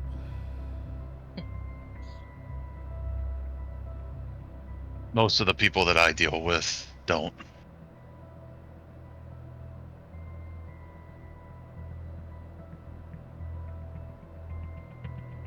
So you sell them cheap parts. I do what I can with whatever I can get my hands on. Not everybody has the luxury of choice. Luxury of choice. So you'll take any old trash out of the garbage and install it in someone else. No. Only things that work. What is work by your definition?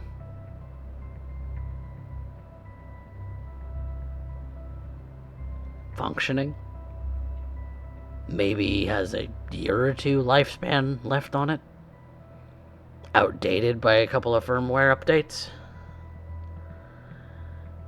Some people, that's all they can have. Outdated firmware kills. Imbalanced people- kills. Some of the people that cross my table, if I don't put that in, are dead anyways. If I can give them 2 more years.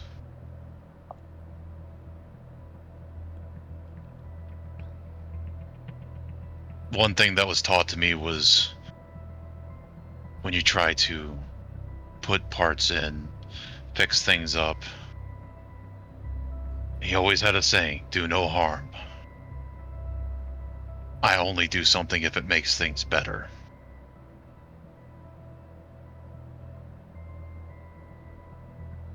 You're sworn If I oath can as a give them- doctor. Yes. If I can give them 2 more years, that's 2 years of a chance of getting something better. That's 2 years to give the family. That's 2 years to do anything that they wouldn't have had any other way. In a perfect world, I'd have an endless inventory of up-to-date things that could solve everybody's problems. Hmm.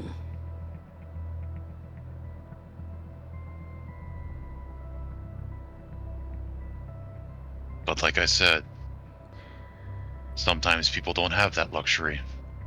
And sometimes people die from a faulty cardiac implant. Yep. It's just the way How it do you is. check it before you put it in? There's plenty of tests you can run. I know you. Talking about him.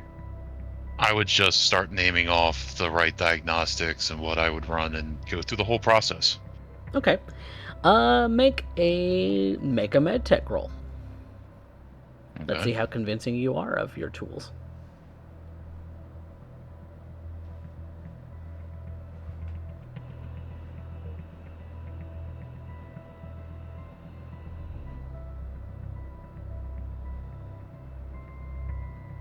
Hmm.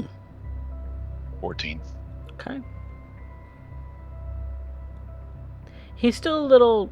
He's still a little on edge about you as your practice, but he's.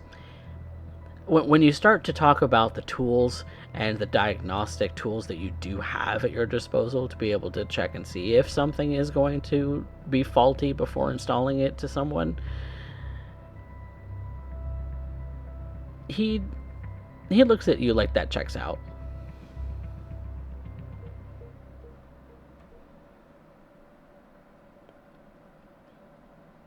Even some of my tools are older. I upgrade what I can when I can. That's one of the reasons I'm a merc.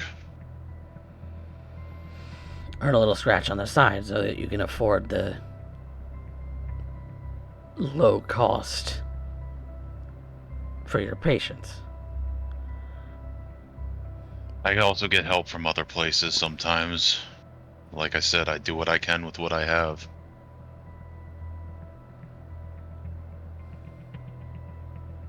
All right.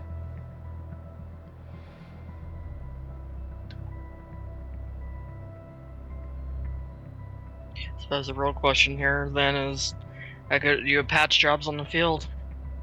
Orphan was pretty good.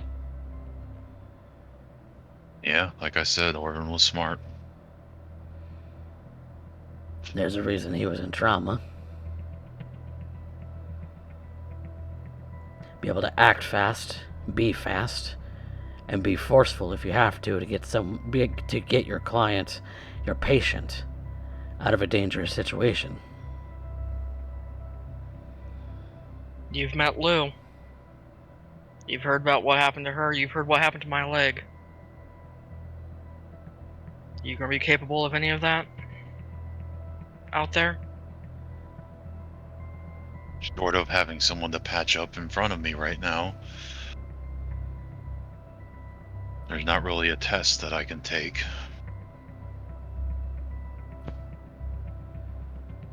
The only thing I can say is Orvin trusted me enough to send me to you.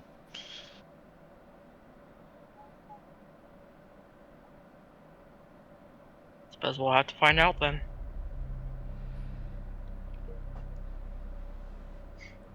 Any of those kids die at your table, you know I'm hunting your ass.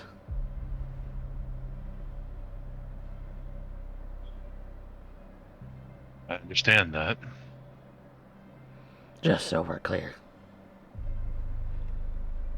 Like I told Lou and Trix earlier tonight, they just need to be careful as they can, because I can do anything but bring back the dead.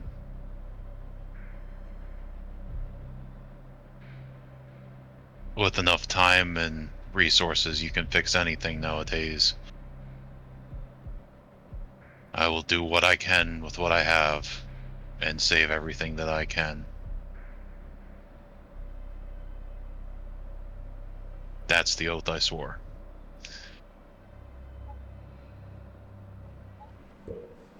He just kind of looks to you, Trix. Kind of gauging what your response is. She's been gauging his this entire time. Mm-hmm. Oh, let's hope we never have to put those skills to too much use then. First aid's easy.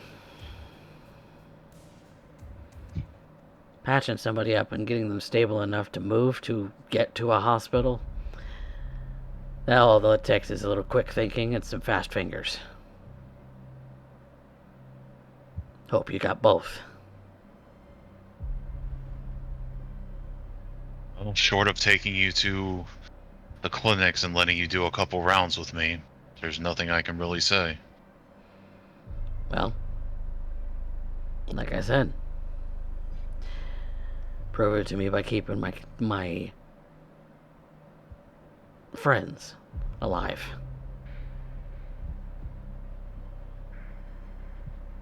That is definitely my aims right now. All right. Then I think we have a deal. I mean, not that anything is needing to be exchanged of any kind. I think I've grilled you and quizzed you enough. If you ever want to see me work, you're welcome to come and volunteer at the clinics with me. Some of us need to earn cash to live. Yeah? And I can't earn cash if I'm not here.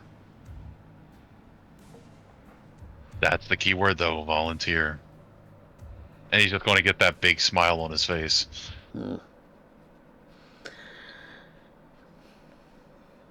Altruistic as that would be.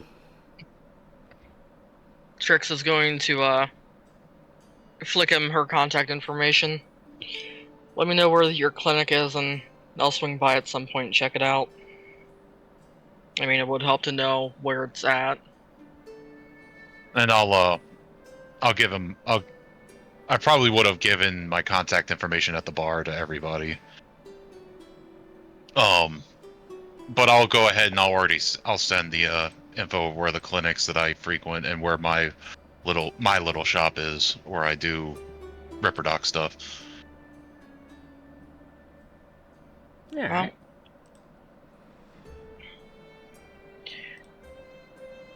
don't necessarily have a job right now. We're waiting for Lou to recover and a couple other things to happen.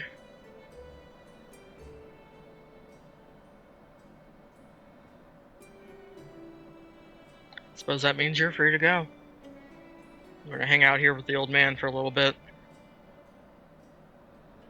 No, judging by his setup, I think he can handle most things that would walk through the door, and a lot of what's carried.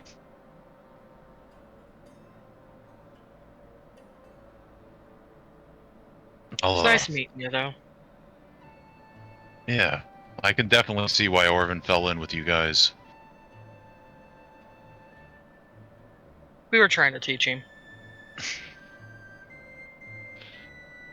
Whether any of that stuck, who's to say? You ever hear the saying, book smart, street dumb? Mm-hmm. That was very much him.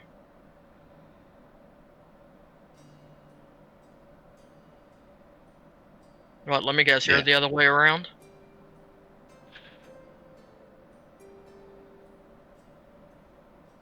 I learn what I can where I can. But maybe sometime I'll tell you some old stories about him.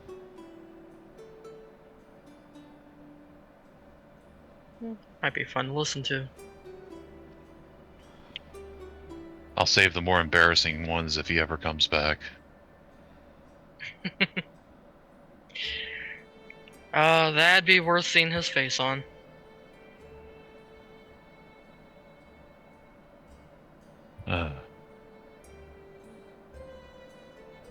Well, call me when you need me. You know where to find me. Careful on your Nate? drive home. Yeah, you too. A lot of assholes on the streets. Nate, it was nice to meet you. Pleasure. And I'm going to go ahead and leave them to it, and I'm going to go out and get my car and drive back to Japantown. Alright. Leaving Trix with good old Nate. She's gonna find a chair and just kind of sit down in it. So, what do you think?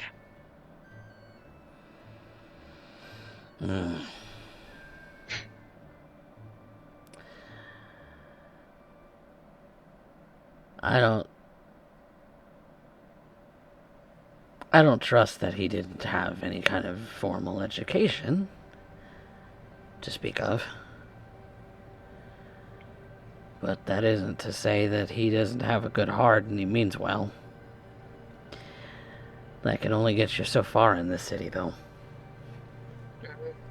Eventually, he's going to run out of steam. Eventually, he's going to run out of eddies to pay his rent or upkeep or whatever it is on his clinic. If he runs his own clinic, if he's not actually, just squatting in somebody else's basement. Well, I dragged him by here. Figured let you grill him and go from there. He knows his stuff.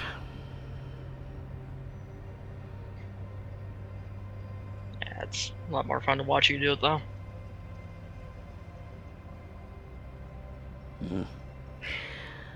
I just worry that he's another one of those rippers that takes advantage of the fact that he sells faulty implants or donates them, and the only way for them to maintain themselves is to come back and spend more eddies. The kinds of sleaze That's why I'm bags never that'll leave you with holes in your chest.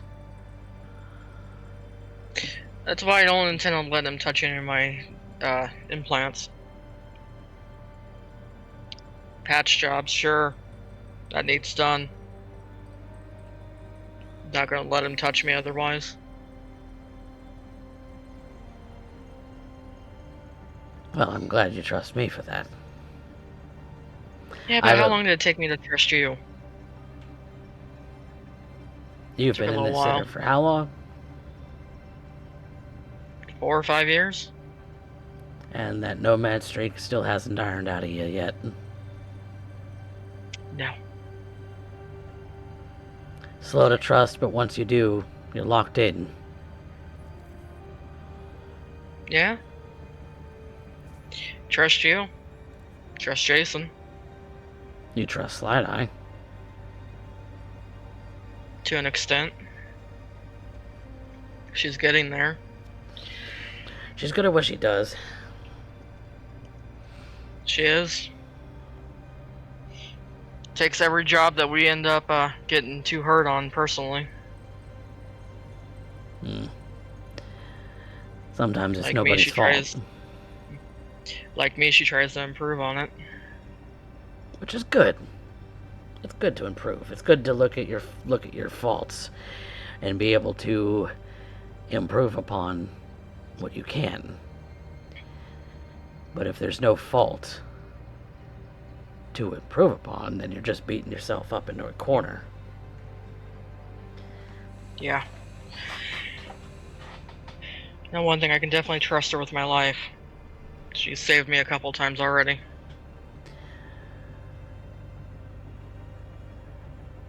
Including that first job. Things could have gone a lot worse on that first one if she hadn't been standing there. She's a hell of a solo.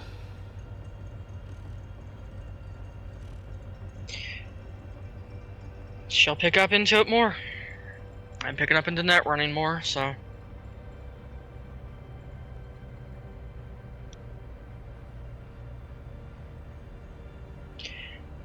I am going to get home.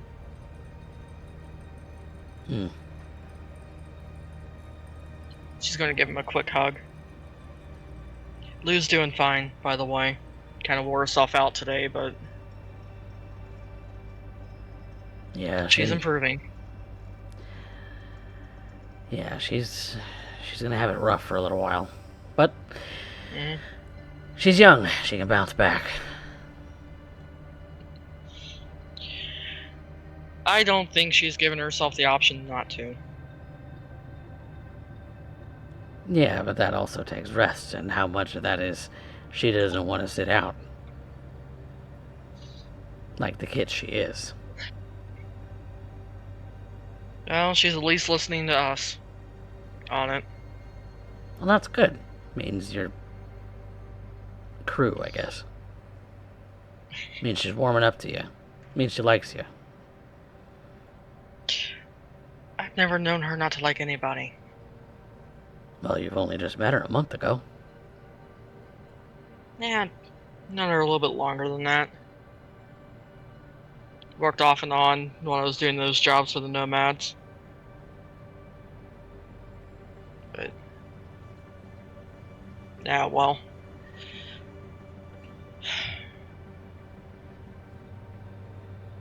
Thank you, by the way. For Letting what? me use you to girl him. Ah, well. I'm an old fart. I'm gonna get replaced there anyway. Us replace you? Nah.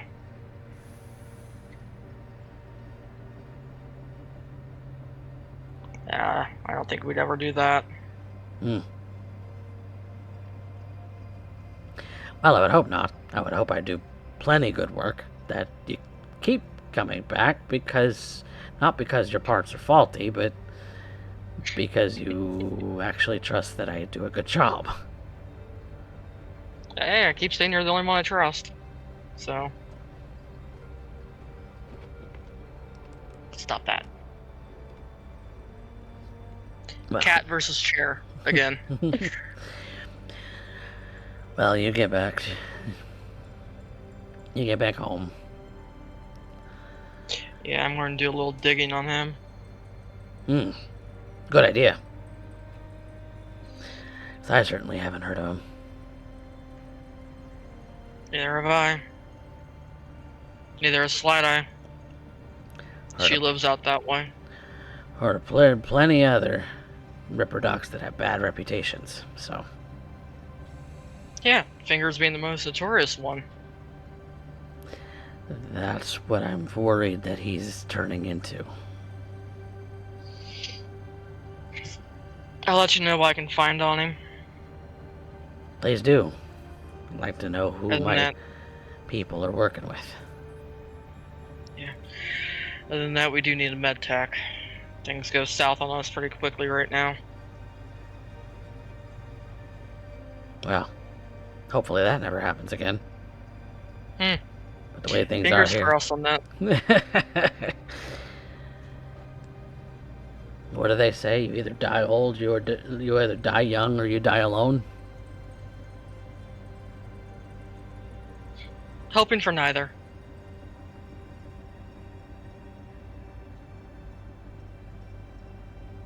And she'll make her way out. Okay.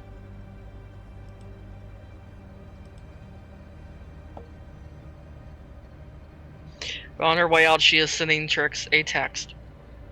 Sending Trix a text. Not Slideye, I'm sorry, blonde moment. It was bound to happen eventually. Yep. She is sending Slideye a text. Double date when?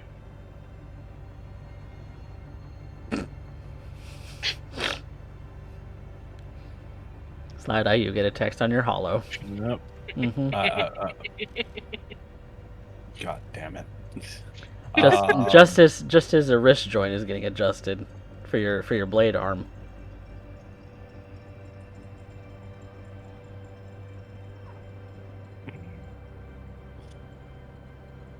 I think the immediate response would probably be something akin to get fucked.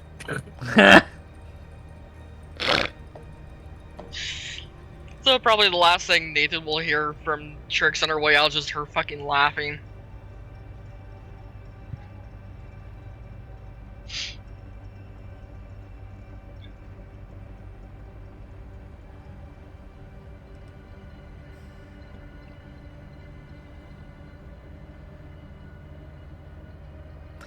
Well,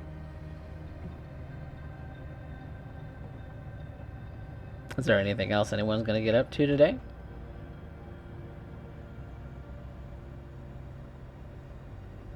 Not at this exact moment, but Not in the role play of tonight.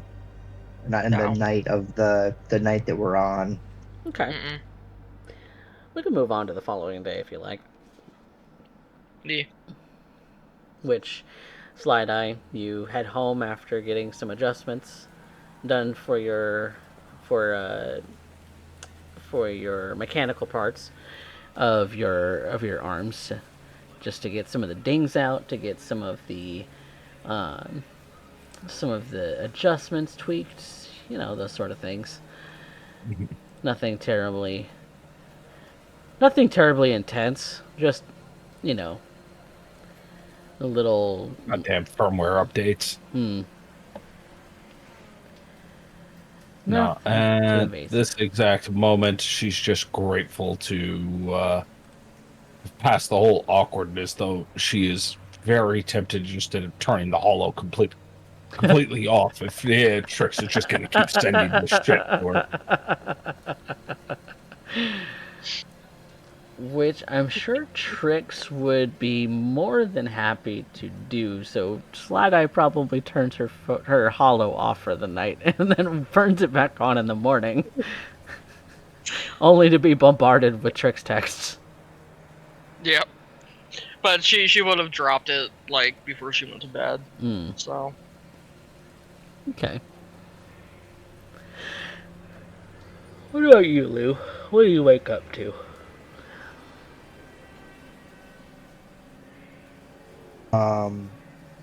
Just before sunset, just before sunrise, Lou gets up.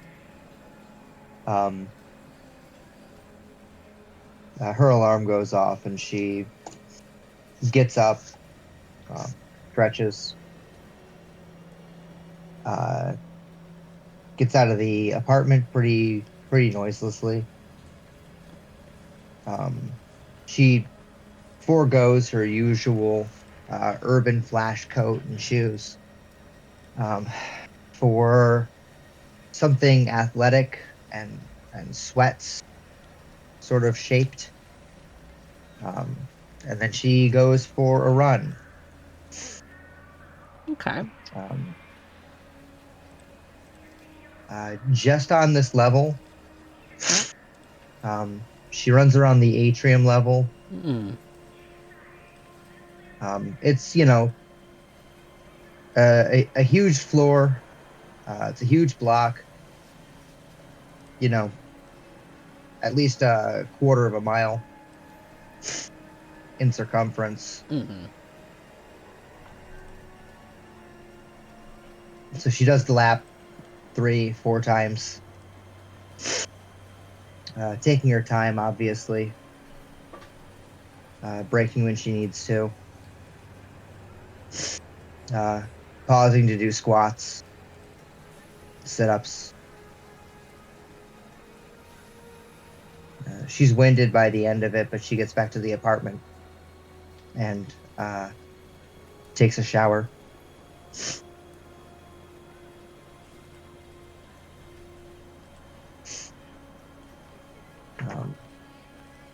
If Sam is up, she wants to check in with him. Yeah, absolutely. He is definitely up and about.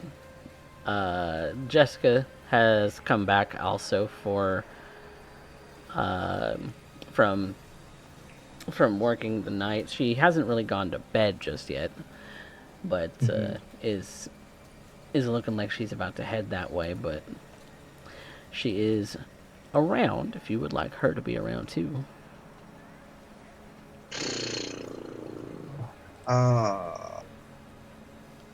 If not, she'll probably just head to sleep.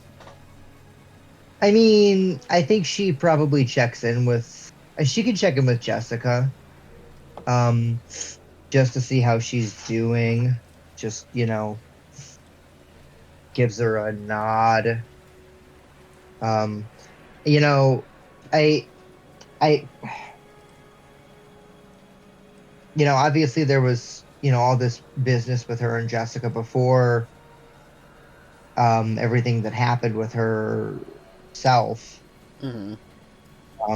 They haven't talked since then, but I don't know what they really have to say about everything that happened. I think she's kind of avoiding it. Sam has Um, definitely been kind of playing the doting brother sort of role where uh, he's just worried about you getting up too much, worried about you, if you need help, you know, in the shower or dressing or things like that. uh, Just asking if you need help, not necessarily that you'll accept his help. That's on you to do. hmm But he's willing to help where he can, when he can. And Jessica's been doing the same, maybe a little, little less insistent, but definitely available to do so as needed. yeah, I mean, like, I think Lou is definitely carrying on like everything is normal. Her routine has changed. Um, she's not sleeping in as late. She's getting up earlier. She's exercising. She's she can tell that something's wrong. That everything's different now. Uh, essentially, she knows. She can feel that everything's different now. That she's not going to get another chance like the one that she got, Yeah, and she needs to be on the top of her game, basically from this point on. yeah. And Sam, Um, over the last week or so, has also been picking up on the fact that you've changed some, in that maybe you're taking your health a little more seriously. Maybe you're, changing up your routine because you need something different to cope. Maybe he's not really pushing you about it, but he has been occasionally nosy, and maybe you brushed him off because you're tired. But he's, mhm. at this point, you know, kind of just like, okay, Lou, let's kind of talk about this. Mm. Like, I don't even know what to say. I just, it's a little weird lately, but that not a bad weird. Does that make sense? Yeah. Um, yeah, things are pretty weird from this end too, bud. Um, she's got a bowl of something. It's probably less than gruel, but it's not even warm. It's like what is that shit from the Matrix that they're like, it almost tastes like tasty wheat if you close your eyes. It's Or like that. snot. Yeah, exactly. Yeah, Exactly. It's that. It's like got all the nutrients to keep her alive, basically. yeah, And she's like, leaning against the kitchen counter, which is all the kitchen there is, basically, right? yeah. Um, and she's just kind of like moving it around in the bowl. She's like, yeah, I know what you mean, but I don't know what you want, Sam. I don't know. I mean, I I guess from my perspective, I nearly lost my sister, so that scared the fuck out of me. And you're the one who experienced all of that in the first place, and getting, I saw the bullet holes and everything. I, I just want you to know I'm here or whatever. If you need to see a psych doc, we can pay for a psych doc. Yeah, that's probably a good idea. Um, there's a lot of things that I went through. I mean, even before that, I don't know if that. Yeah, Jessica. Hey, Jessica. Hey, Told you about fingers, all that shit. I was off my shit when that happened. Um, I probably should have seen a psych doctor back then too. I never would have bit off more than I could chew. That if it weren't for those implants, if I was I was high as shit. fuck. I was off my fucking shit. You know, I can't tell the gang about it, but I I was pretty close to coming unglued. Okay, so yeah, something a techie like me wouldn't be able to fix. Yeah, you can't talk your way through this one. That's okay. I think I think I got an idea on who to talk to about finding somebody to, a shrink or something, Somebody to set you straight, yeah. or at least Cause get me on the right path. yeah, cause I know you're taking your physical health into consideration. I saw you got up this morning and went for your run or whatever. You didn't used to do that this early in the morning. No, I'm gonna have to take a lot of things more seriously now, Sammy. Well, good, because you I should. mean, I mean, you're almost an adult. that's part of it, but Sam, my cheese slid all the way off the biscuit, and it's not all the way back on that cracker, if I'm being honest with you.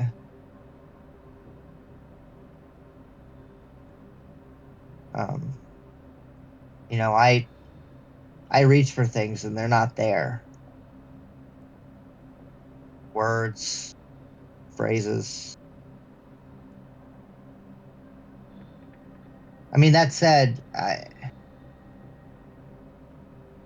I do remember things from when we were kids that I haven't thought about in a long time. Oh, Yeah, like what? I mean, I don't know. I mean, it was tough. Do, do you remember the night that um me and Nana Nebra found you? Found me. God, I was so small back then. Yeah, you don't remember before, do you? I was what, like 2 or 3, maybe. Yeah. Mm-hmm. I was I'm. 5 then. I remember. I remember Nana Nevra was just kind of always there, starting from then. Mhm. That I Yeah. wasn't. I don't know. Did I ever have a mom and dad? I mean, I'm sure you did at some point, but like I did once, actually. I've been thinking a lot about them recently, remembering them recently. Yeah. What were they like? I don't know.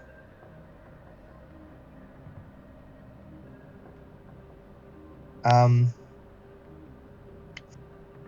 my father had red hair like mine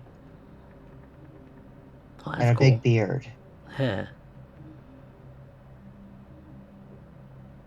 I don't know about my mother yet. I haven't found her. But she's locked inside here somewhere. And if I could find him, then I can find her. Probably.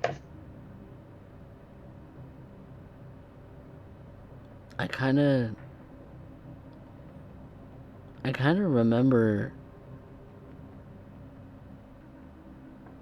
one night we were just, I don't know, we had to leave the house or something. I was kind of still sleepy, but you were really scared.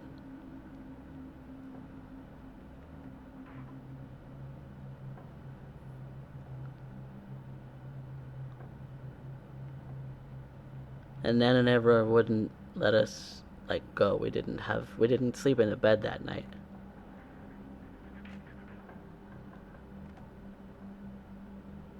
I think we slept on the floor. I was pretty passed out, but that was when I was still real little too.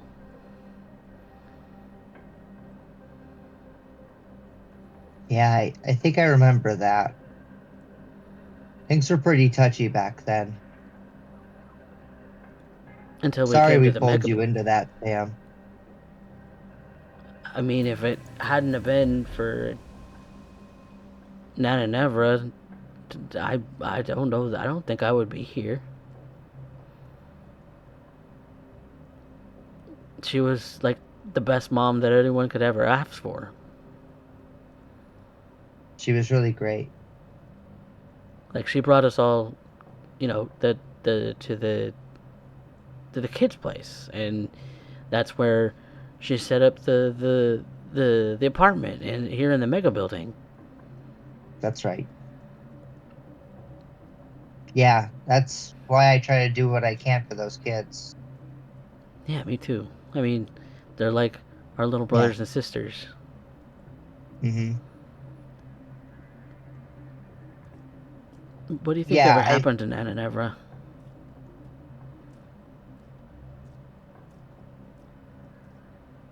um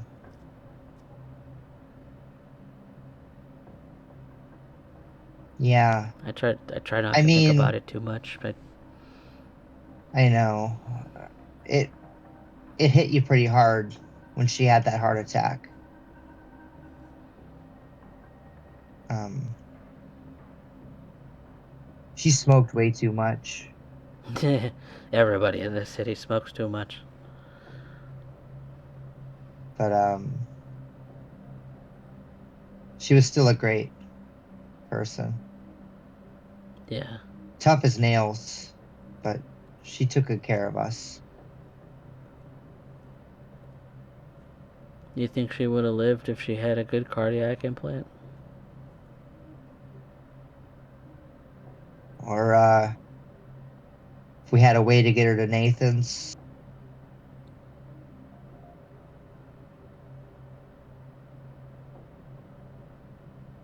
If I knew how to drive. That was before I We could had get my them license. if we had the money for trauma. God, that's tens of thousands of eddies a year. That's the good life, Sammy.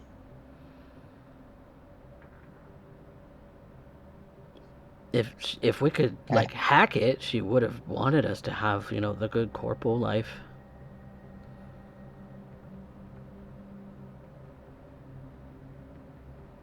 I don't know that she would, Sam. I think I think she saw the other side of it. I think she knew that up there isn't much safer than it is down here.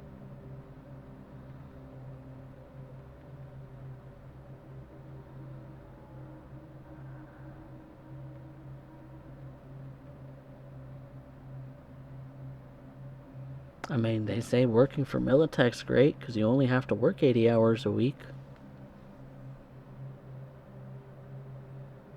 Sam, I don't work 80 hours a week. But if you're making money, you know.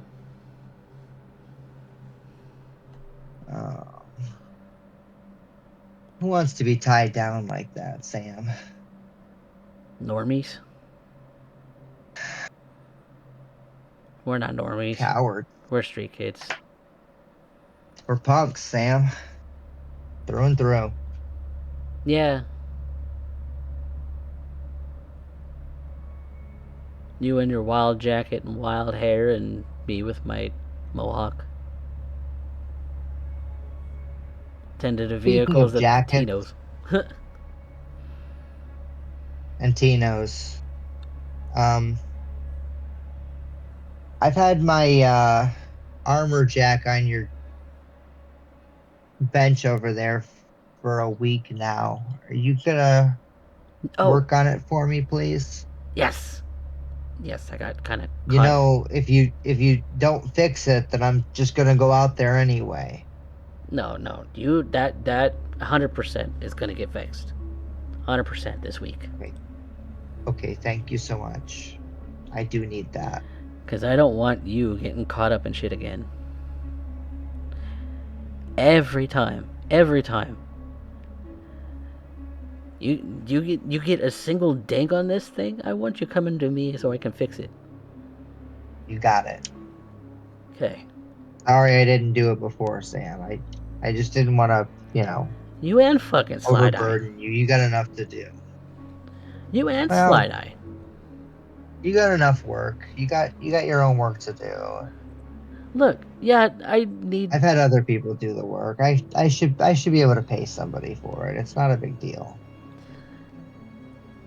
Look, I just charge you for materials. I don't even charge you for labor. I mean, I do that because I love you, stupid. Thanks, Sam. I love you too. He just gives you a hug real quick.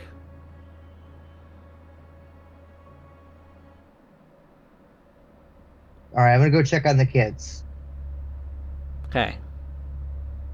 Don't do something stupid.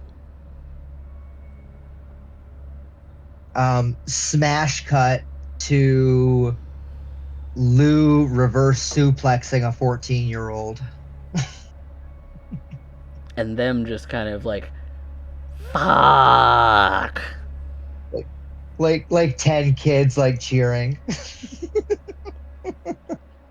And this was like the tall, sort of chonky kid. You know, the one that's always snacking on something out of the vending machine instead of eating real food.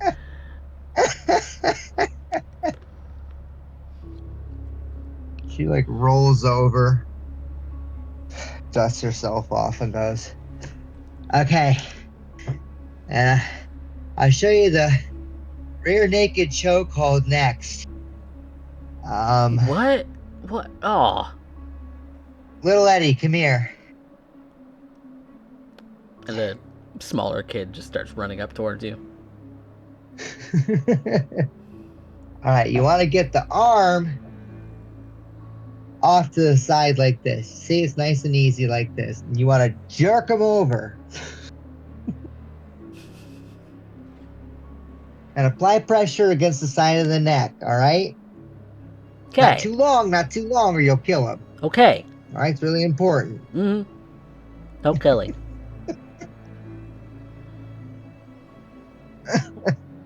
All right. You guys take a couple of laps. I'm good. I'm doing so good. You're I'm gonna sit down. coughing. You guys. I know. I'm tired.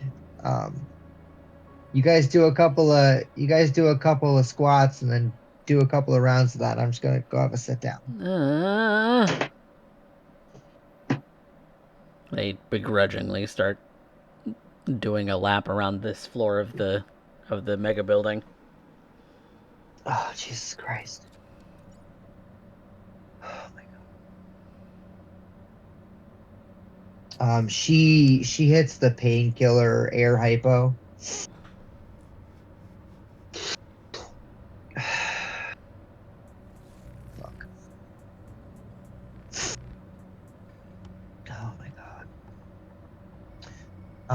She looks around while the kids aren't here to see anything.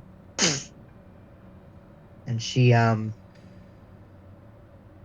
looks around the apartment.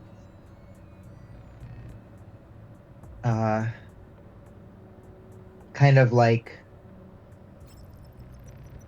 leans forward and says, okay, so if I was Nevra, where would I hide those documents? Oh, yeah, vent.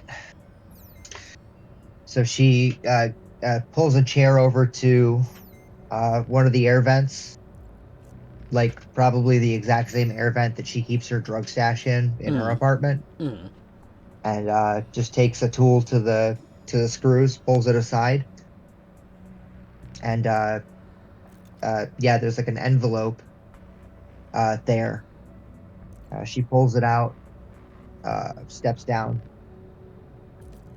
opens it up, and starts pulling out some documents, some certificates. And one of them shows a birth certificate for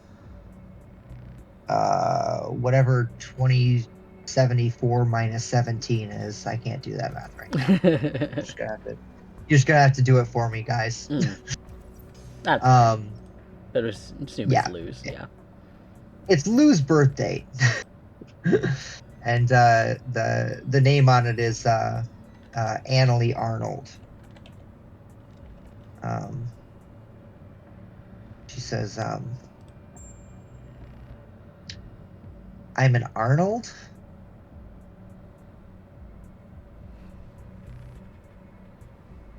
She just tucks it away and sticks it down the back of her pants. And goes back outside to wait for the kids. Most of them are winded by the time they get back to you. Look like they're like... Pats them on the back and the shoulders. And... looks like they're gonna... Maybe a couple of them. Maybe the big chonky kid. You know, the kind of little... The fat kid of the block is... he's the one about ready to pass out. Yeah, absolutely. He's got a family around here, but she he just hangs out with these kids. Nice. Yeah, she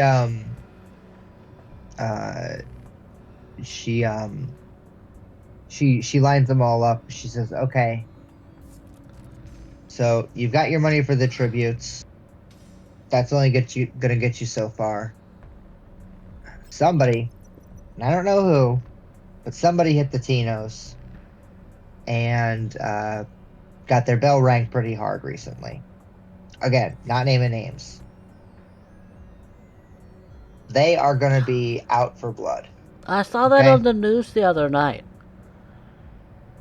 Yeah, what'd they say? That there was a truck that got pulled into the impound.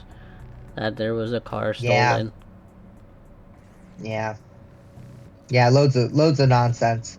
Either way, the Tinos aren't going to be so happy that they're missing some of their stock.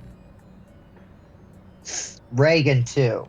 Okay, so you guys keep your noses clean. Don't run afoul of either of them for the next few weeks. Okay. Now, if one of them swings on you, you know how to put them on the ground. All right. Don't fight anybody bigger than you, but don't take no shit. You hear me? They're all bigger than me. Okay, Says well, like gang one of the up on smaller them. ones. Stay in a group. It's easier that way. Okay. Fantastic. Okay, any questions? Are you done now? Yeah, go away. They all start darting off in different directions. Fucking Christ.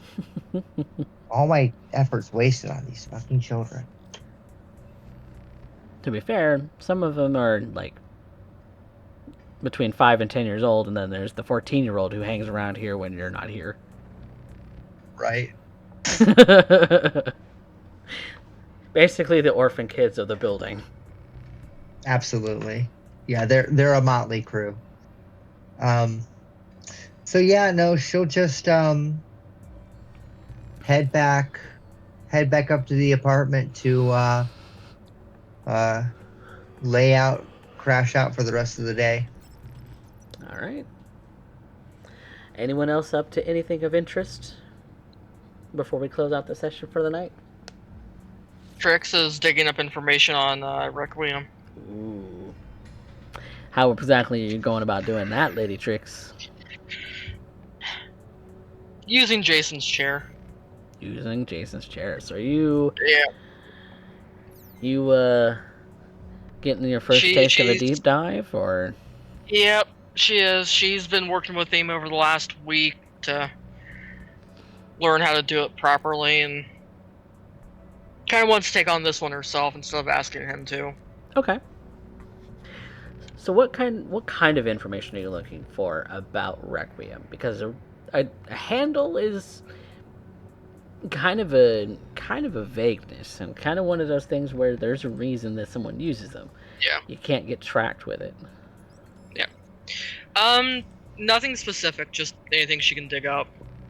She knows that. Come on, you have so many specifics to be able to nail this down. Come on. I know. Don't derp on me now.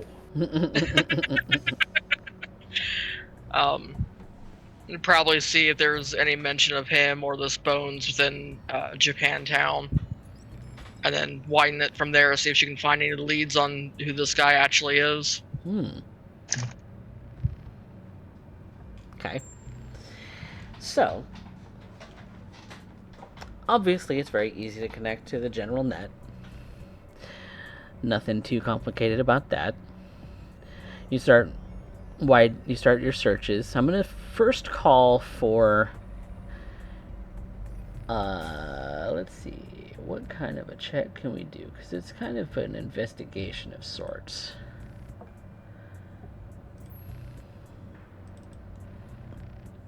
Let's see.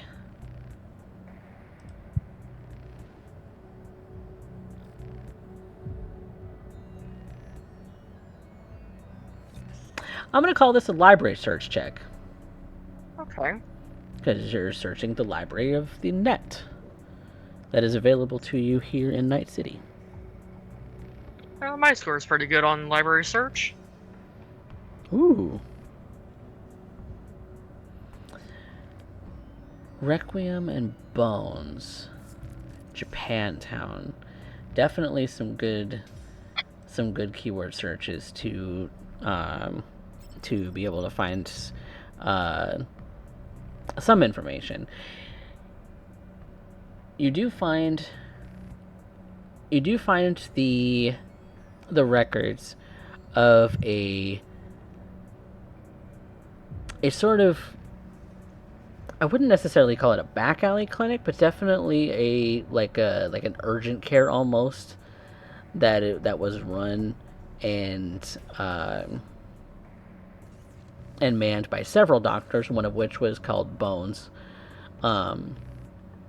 That does seem to exist. Now, it does seem that they closed up shop or had a change in management within the last few years.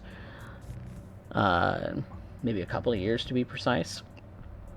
The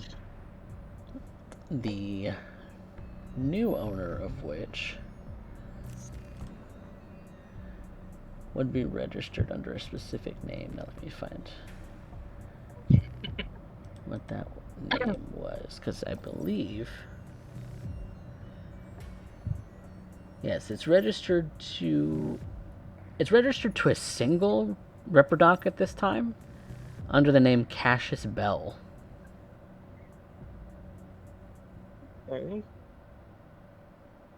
Going to hook onto that name and see if I can bring up anything about him. Okay.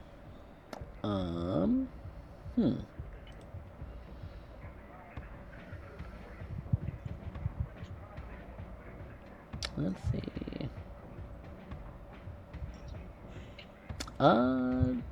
Based on that roll that you have so far, you don't You don't find any school records. You mostly find just like the typical stuff that you would find that would be public records, like Yeah. the fact that he was born, the fact that he's a doctor, the fact that he's on the net and has a website on for his particular practice in Japantown. That Now, does that practice match up with the information I was given from from Requiem himself, the address of the clinic and all that? seems to track. The name of the business has changed since, but yeah, it seems to track as far as the address. Now, I'm assuming there's some equivalent of public forums on the net. I'd like to see if there's any kind of rumors floating around about this clinic on there. Since we're still kind of doing surface net stuff, like reviews and things like that, then I'm gonna call that a streetwise roll. Okay. And since you have such a good library search, I think that's a good point that you do have available to you. I'm trying to remember what that was under. There it is. Yeah. Okay.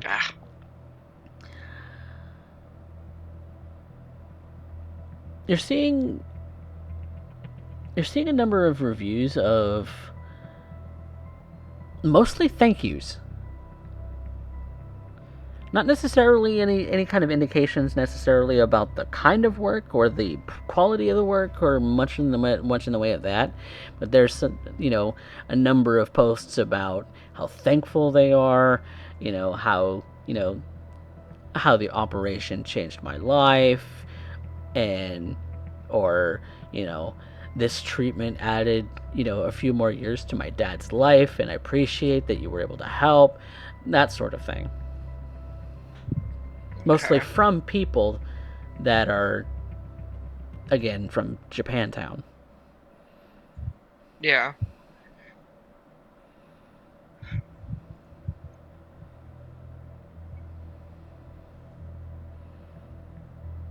I'm going to take a look into the clinic itself, see if I can find out anything more about the history of around the time it shut down. Because what she's got so far kind of leans into what is going on currently. Okay. Then I'm going to call that another library search because the subject has changed. Yep. It's about the shop itself. Ooh. 13 score in library search. Yeah, buddy.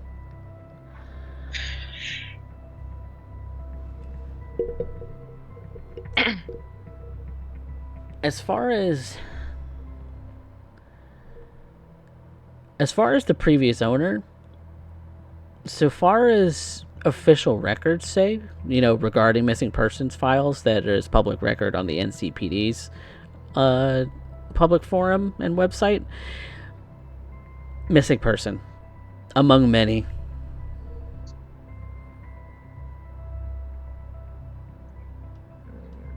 Not shocking. But what about the clinic itself? Anything popping up at me about it? In what particular term? What are we talking? How it operated. How it did. Anything on what had happened there, operation-wise? Operation-wise, the primary funding for the place was private donations, but it doesn't necessarily say who, because most of which it was anonymous or fundraising events or things of that sort from the community. And so any and all private dollars would be kept private record from the clinic itself. So, if you wanted to peek into those private records, you could try and hack the database of the clinic from here, but that would be a whole net running sort of deal, getting to that level in the larger net and then into the local net of the place. Yeah. It'd be easier to do that right next to the building in that case. Yeah, the difficulty level from where you are now versus having a direct plug into like one of the data terminals or like a hotspot or something that you could ping off of, that would be easier. You'd be in direct contact. Okay. Well, she's going to unhook with what information she's currently got. Okay. With a plan in mind to head out to that area and kind of snoop around a little bit.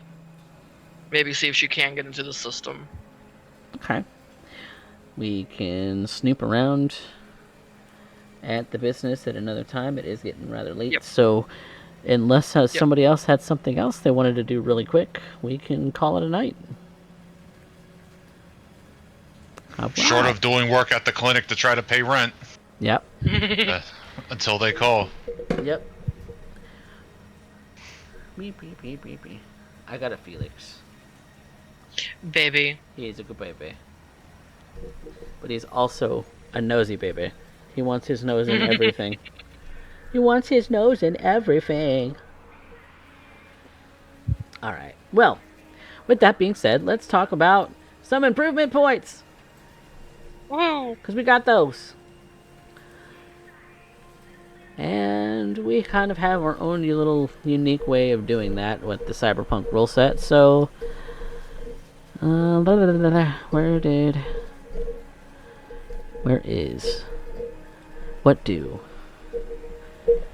is my improvement page? I know I have it pinned. Yep, okay, I got it. Give me one moment. There you go. Get down, bud. Get down. Go. Go. Okay, perfect. Here we go. Alright, so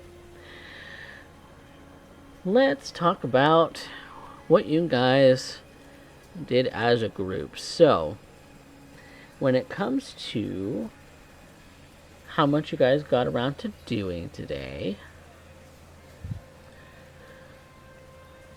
let's see.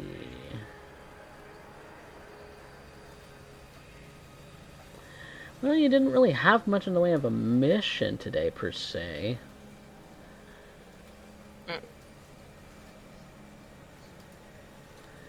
So, for the group improvement points, I think I'm just going to call it a flat 20. Because it was more of an RP session, not really a mission session today. Yeah. So, who among you do we think in this very roleplay sort of session tonight was the warrior by using their skills in appropriate circumstances? Oh, that's got to be Trix. That's got to be Trix. Yeah, no doubt that goes to Trix. Any particular reason why? Or, I mean, well, okay, so argument actually, I'm going to argue for CJ. Requiem for all of the roles for MedTech because of all the argumentation throughout the session. Both did make a good number of checks in the number of things that they've done so far today, where Slideye and Loup were a little bit more on the roleplay heavy side and didn't really roll any dice. Correct. Yeah, it's definitely not Lou, and it's definitely not Slideye. And I could go either way, is what I want to say. Okay. So Raven, CJ, what y'all thinking? I'll give it to CJ. Okay. Get him start building up on these Yeah, points. let's get some points in that boy. Okay. While you didn't have really any opponents that you were going up against specifically in a combat situation, you did have to prove yourself to Nathan.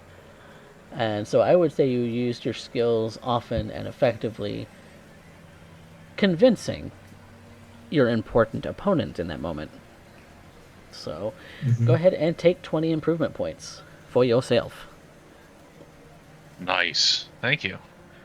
Yeah, and get your votes out there, people, because we have an audience favorite for poll for those of you who have a favorite in the lineup. The pictures are kind of scrolling at the side over there, so get to it.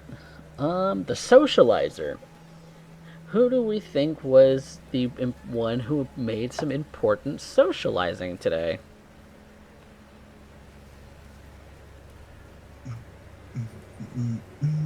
Requiem talk to most of us. Yeah, I would say Requiem Yep. as well. Same. Okay. Okay. He met the most people. He talked to more NPCs. Truly. So supportive actions were helpful in maintaining player and party unity and cohesion, I would say. So another 20 there. The explorer, the person who investigated the most. Correct. That one, Right. Trix. Yeah, I think that one's a hands down I one. was probing you guys, but that was more of a diagnostic. I think Trix actually did a lot of probing. Yeah. Yeah, So- Trix was probing you the entire session. oh yeah, she was goading Yeah. him. She was doing all sorts of stuff. Slideye, because of Moxiepox, you are the audience favorite. I mean, that goes without saying. All of your flirty, Especially how could you because not go bananas over that? I've seen the chat. Mox was getting real giggly about all that shit. So yeah, I would say that that Trix used exploration effectively to learn about the situation. So 20 points for you, Raven. And then the role player. Who had the best role play of today? Slideye. The favorite role That's play? right, The best Slideye. role play? Hmm.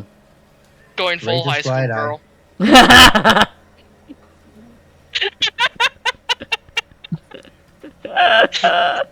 Look, you're the one who said it, not me. I know I did.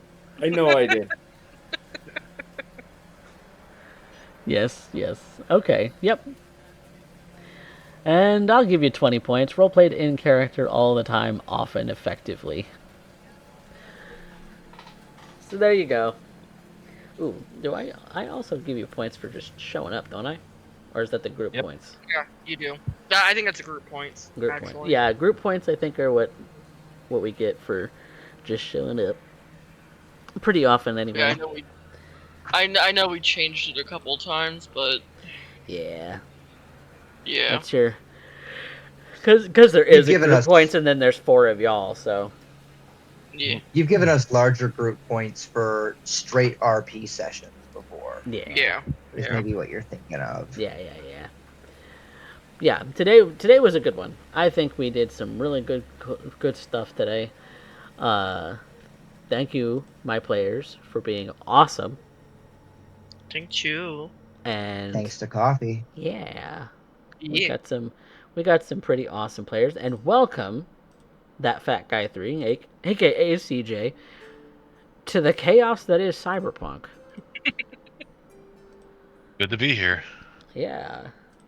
And again, we are sad that that Keys had to drop out, but you know, he gets to watch what his what the aftermath of everything that he did as part of this game may still impact all of you as part of the rest of this game. So, we always have VODs on YouTube and here on Twitch. On Twitch, you'll probably get, the ads for watching the VODs, but they're free on YouTube. They're a week behind, so that, one, I have time to edit them, and two, you have time to catch up on everything before we go live. And so that way you have everything as far as VODs available to you. So subscribe, do all the YouTube algorithm stuff, because I want the YouTube channel to grow. And I also want the Twitch channel to grow. So if you're not following on Twitch, you ought to. And if you're feeling generous, please subscribe, because some of the things and tools that I have used to make these things possible have gone up in price, sadly. So, but any little bit helps. I love doing this for the sake of doing it. It is fun to storytell and to GM and things like that. So I love doing that for this channel. I do it for me. If you're enjoying it, if you're enjoying everything, feel free to express that in your ways possible. So, but with that being said, thank you guys as my players for playing, and you out in the audience for watching. Let's find somebody to raid and call it a night. So until then, everybody, next week we do more of this. Till then, say goodnight. Night. Good night. Night.